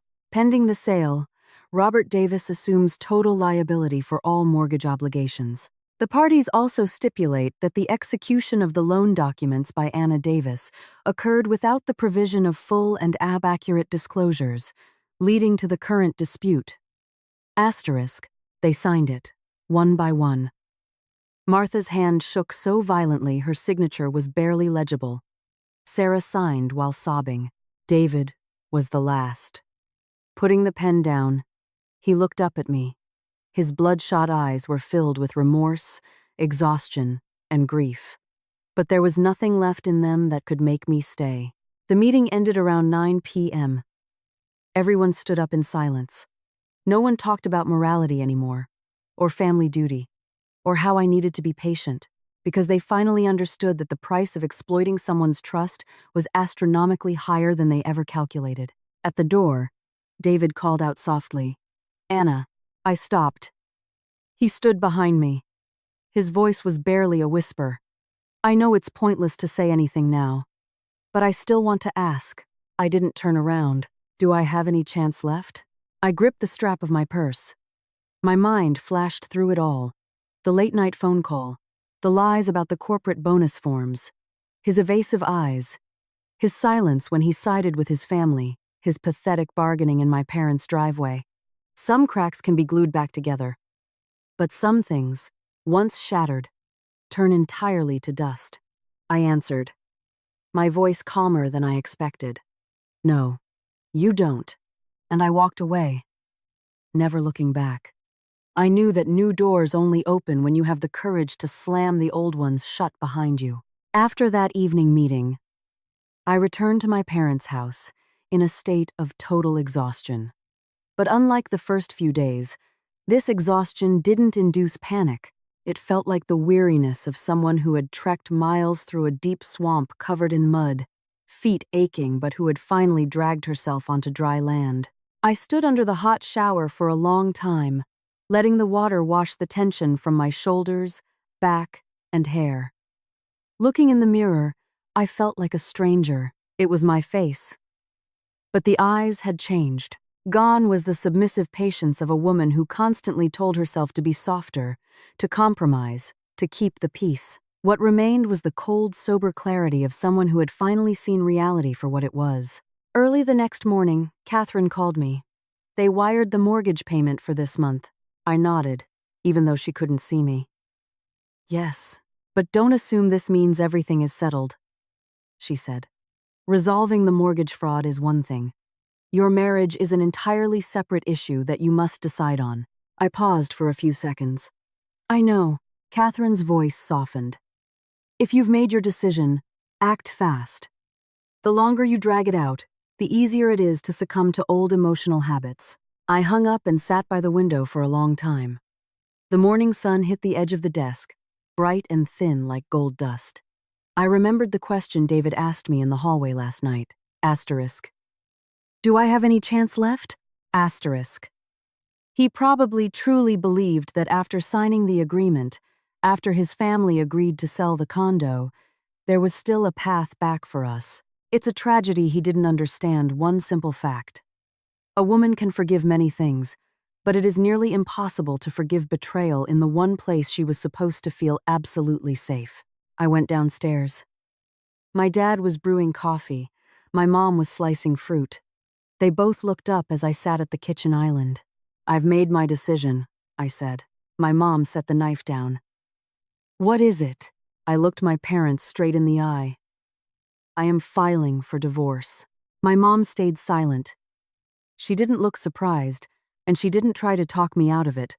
She just let out a quiet sigh. It was as if she had been waiting for days for me to say it myself. My dad poured me a small cup of coffee. Are you absolutely sure? Yes, I replied. I don't want to try anymore, my dad nodded. Then do what you have to do. I picked up the mug. The hot steam blurred my vision. Not because I was hesitating, but because in that precise moment, I truly understood that my old life was over. That afternoon, I worked with Catherine to prepare the divorce petition. When she placed the forms in front of me, and the tip of my pen touched the line labeled Times Petitioner Asterisk, my heart clenched not out of regret, but out of grief. Grief for the girl in the white dress 2 years ago who believed she was stepping into a lifetime of peace. Grief for all the days I spent cooking dinners, organizing family holidays, and managing relationships with his parents. Believing my sincerity would be cherished. And the deepest grief of all, the man forcing me to sign this divorce paper was the same man who once held my hand and promised to protect me forever. I signed it. This time, my hand didn't shake. After signing, I stared at my name. How strange.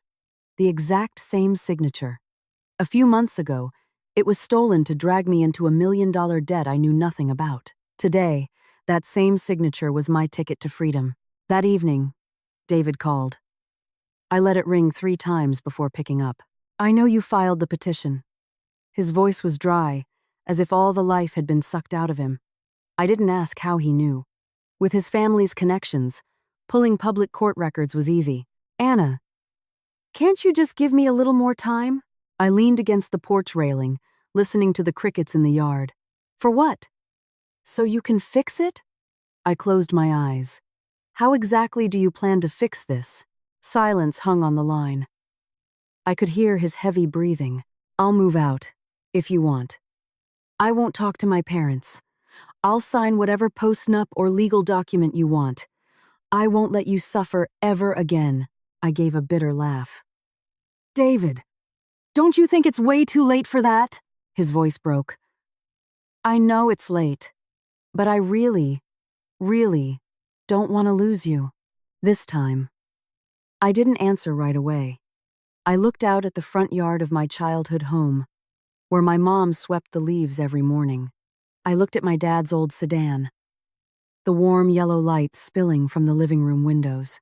And then I thought about the apartment I shared with him, a place I tried so hard to turn into a home, only for it to be flooded with lies. I spoke very slowly.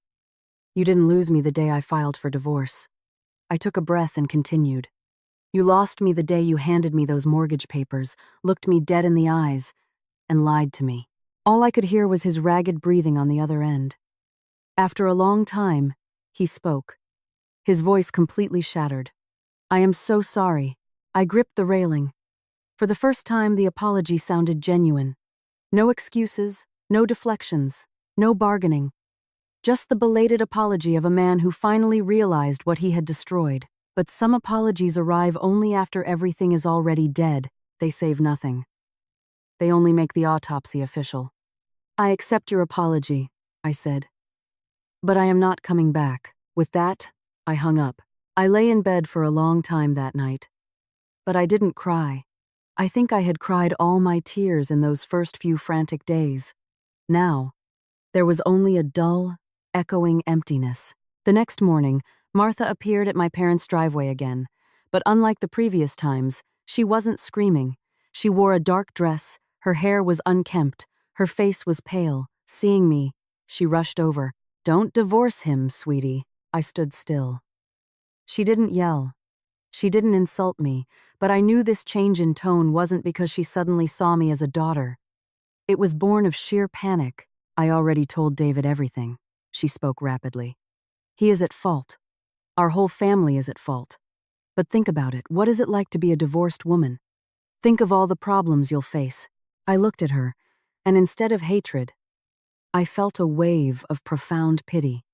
"Martha, do you know what the absolute worst thing for a woman is? Spending her entire life with a man who betrayed her and forcing herself to accept it as her destiny."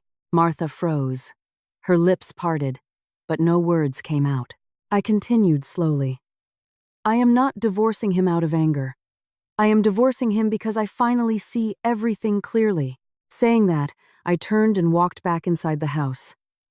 Behind me, I heard a stifled sob, but I didn't stop. Asterisk. "Well?" Asterisk. "Catherine texted me." Asterisk. "Petition filed." Asterisk. I replied. I stared at the screen. Just 2 words, but they acted as a heavy iron door, sealing off the era of my life where I waited for a miracle to save my marriage. There was no going back, and strangely enough, in the midst of the pain, my soul felt lighter because I had finally stopped waiting. I chose myself. 12 days after signing the settlement agreement, the Tribeca condo was officially sold. I didn't hear it from David's family.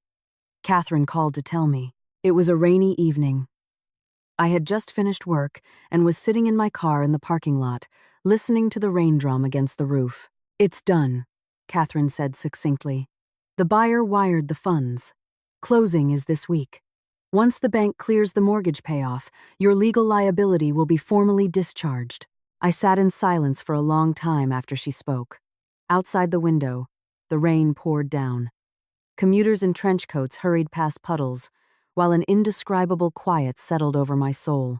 I thought that hearing about the sale would make me gloat that the people who dragged me into this nightmare were finally paying the price.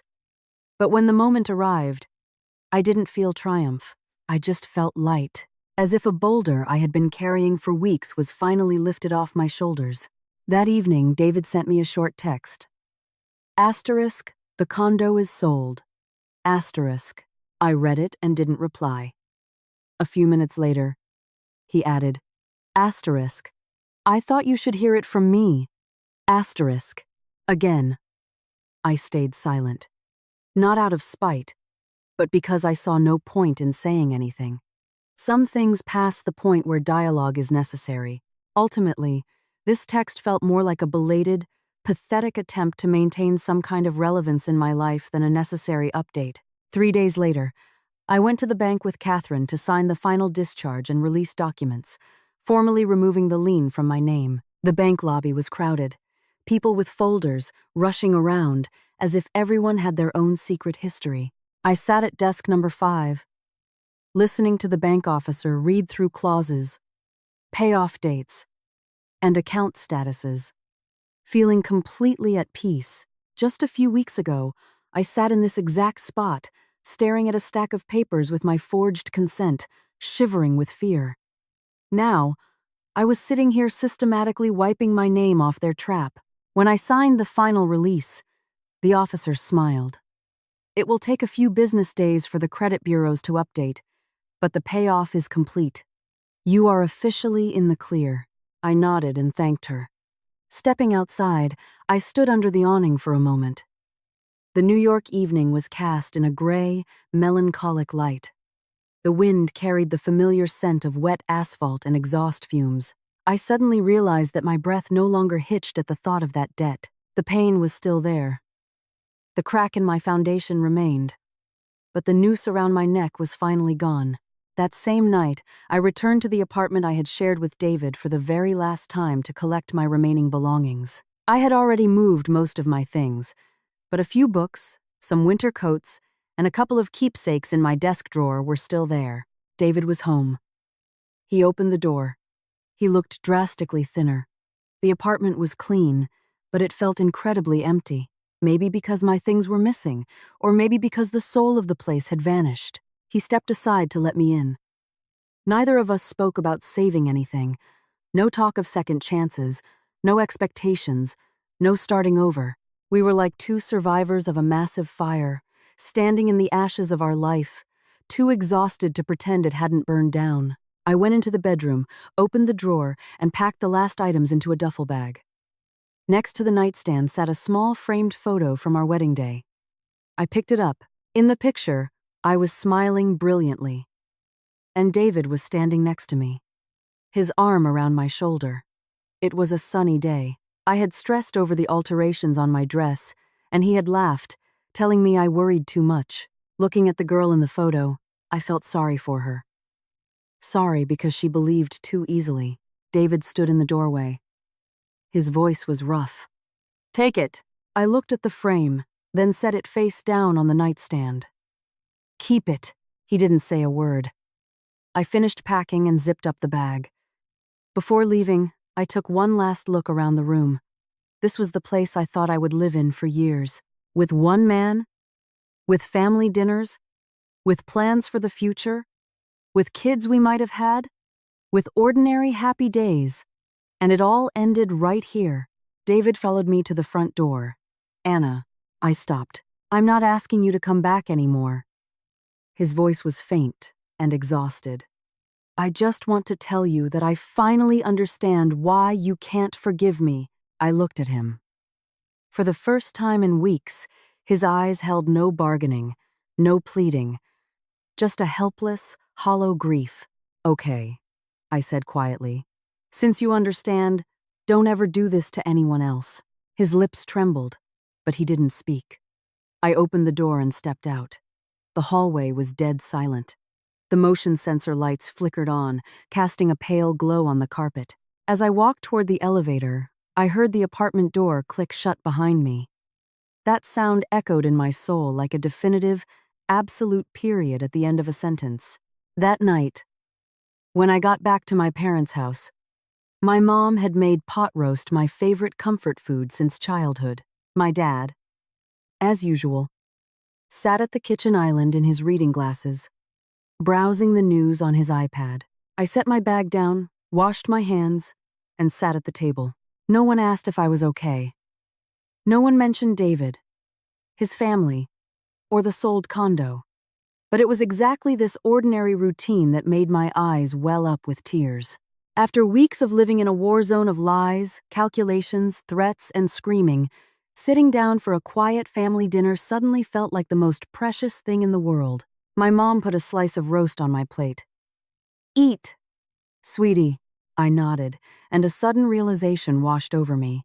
Walking away from a failed marriage isn't losing everything. Sometimes, it's the only way to save the most important part of yourself. Later that night, I sat alone by the window, watching the warm lights in the houses across the street. A gentle breeze pushed the blinds. My heart still ached, and the emptiness was still there. But through the chaos, one feeling grew sharper and clearer. I was truly free. Not because they sold the condo, not because they signed the settlement, but because deep down, I no longer belonged to that past life. The day my divorce was finalized, the sun was shining in New York, but the air was crisp and cold, casting pale shadows on the courthouse steps, as if trying not to disturb anyone. I wore a beige silk blouse and black trousers. My hair pulled back neatly, wearing almost no makeup and no jewelry save for the folder of legal documents in my hand, and a profound sense of calm that I hadn't expected to feel after surviving such a storm. My parents drove me, but they stayed waiting at a diner across the street. Before I stepped out of the car, my mom squeezed my hand tightly. "When it's done, come straight home. We'll have dinner." Just that one sentence made my breath catch. For weeks, I had lived through interrogations, legal filings, threats, lawyer meetings, and negotiations. I thought I needed a clear legal victory, but only now did I realize that what I needed most was a place to return to where I no longer had to pretend to be strong. David arrived before I did. He was standing in the courthouse corridor, holding a manila envelope, looking gaunt and hollowed out. There was no panic, no begging, no hope in his eyes, just the quiet resignation of a man who finally accepted that some things, once lost, cannot be bought back with remorse. We looked at each other. He spoke first. "You're here." I nodded. "Yes," and we fell silent. There was nothing left between us that required questions or explanations. Everything had been said. The ugliest truths had been laid bare. All that remained was to finalize the legal formality that confirmed what my soul had accepted weeks ago. When the clerk called our case, we walked into the courtroom together. Wood paneling, fluorescent lights, standard-issue furniture, everything breathed a sterile, bureaucratic coldness. I sat at the petitioner's table, listening as the judge went through the administrative checklist, verifying names, reviewing the dissolution agreement. Years ago, when I signed our marriage license, I thought those papers were light as a feather you sign, and you're husband and wife. Today, it was just another stack of papers. But every line felt like a heavy punctuation mark, closing a chapter of my life. The judge looked at me. "Are you seeking this dissolution of marriage voluntarily?" I answered clearly. "Yes, Your Honor." When she asked David, he paused for a fraction of a second, then answered, "Yes." I didn't look at him, but I could hear the exhaustion, the regret, and the final acceptance in his voice. He had likely finally realized that if you bind someone to you with a foundation of lies, sooner or later, they will walk away. It was finalized without drama, without tears, without arguing. And in its own way, that utter silence was heartbreaking. It turns out a marriage doesn't end when people are screaming at each other the loudest. It ends when both people realize there is absolutely nothing left to save. After the proceedings, I stood up to collect my copy of the judgment. The court order in my hands was just a few sheets of paper, but it felt like I was holding an entire era of my life. I looked at my name and fully realized, from this second on, I am no longer a daughter-in-law in that house. I no longer have to play the role of the woman who must endure, sacrifice, understand, and conform for the sake of the family. I was just me again. Just me. Walking out into the hallway, David called out to me. "Anna."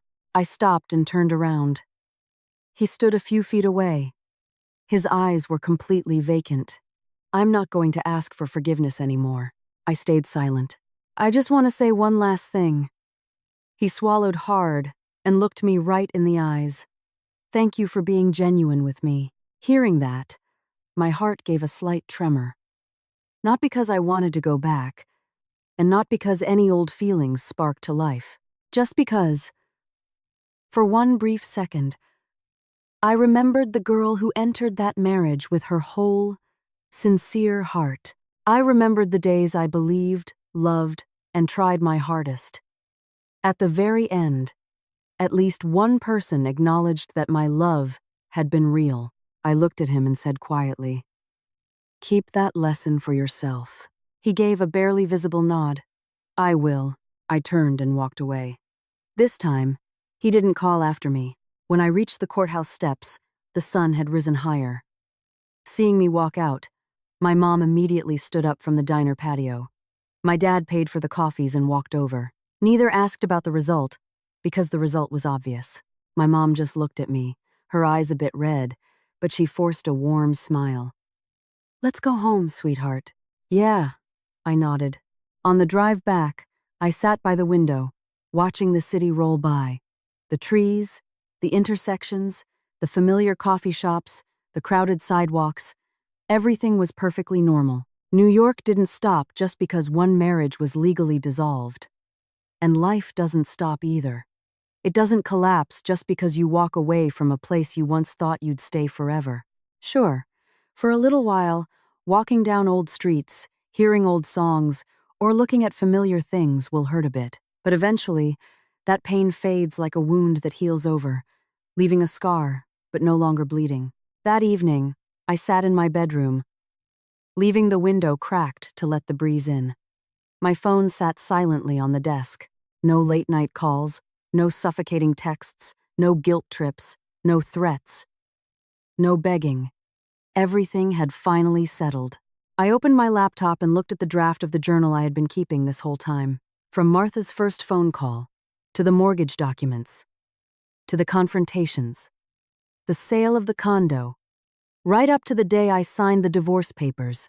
Every line was a painful cross-section of trauma. But it was also undeniable proof of how I survived it. I slowly closed the laptop. Outside, the streetlights flickered on. The emptiness was still there in my chest, but it didn't scare me anymore, because for the first time in months, I knew with absolute certainty that my future, my life, and my self-respect were entirely in my own hands. I am no longer the woman waking up in the middle of the night in terror, listening to a phone call, wondering how I acquired $1 million debt. I am no longer the wife trying to rationalize an unforgivable betrayal. I am no longer the daughter-in-law living in fear of offending her husband's family, losing myself in the process. I am me, and that is more than enough to start over.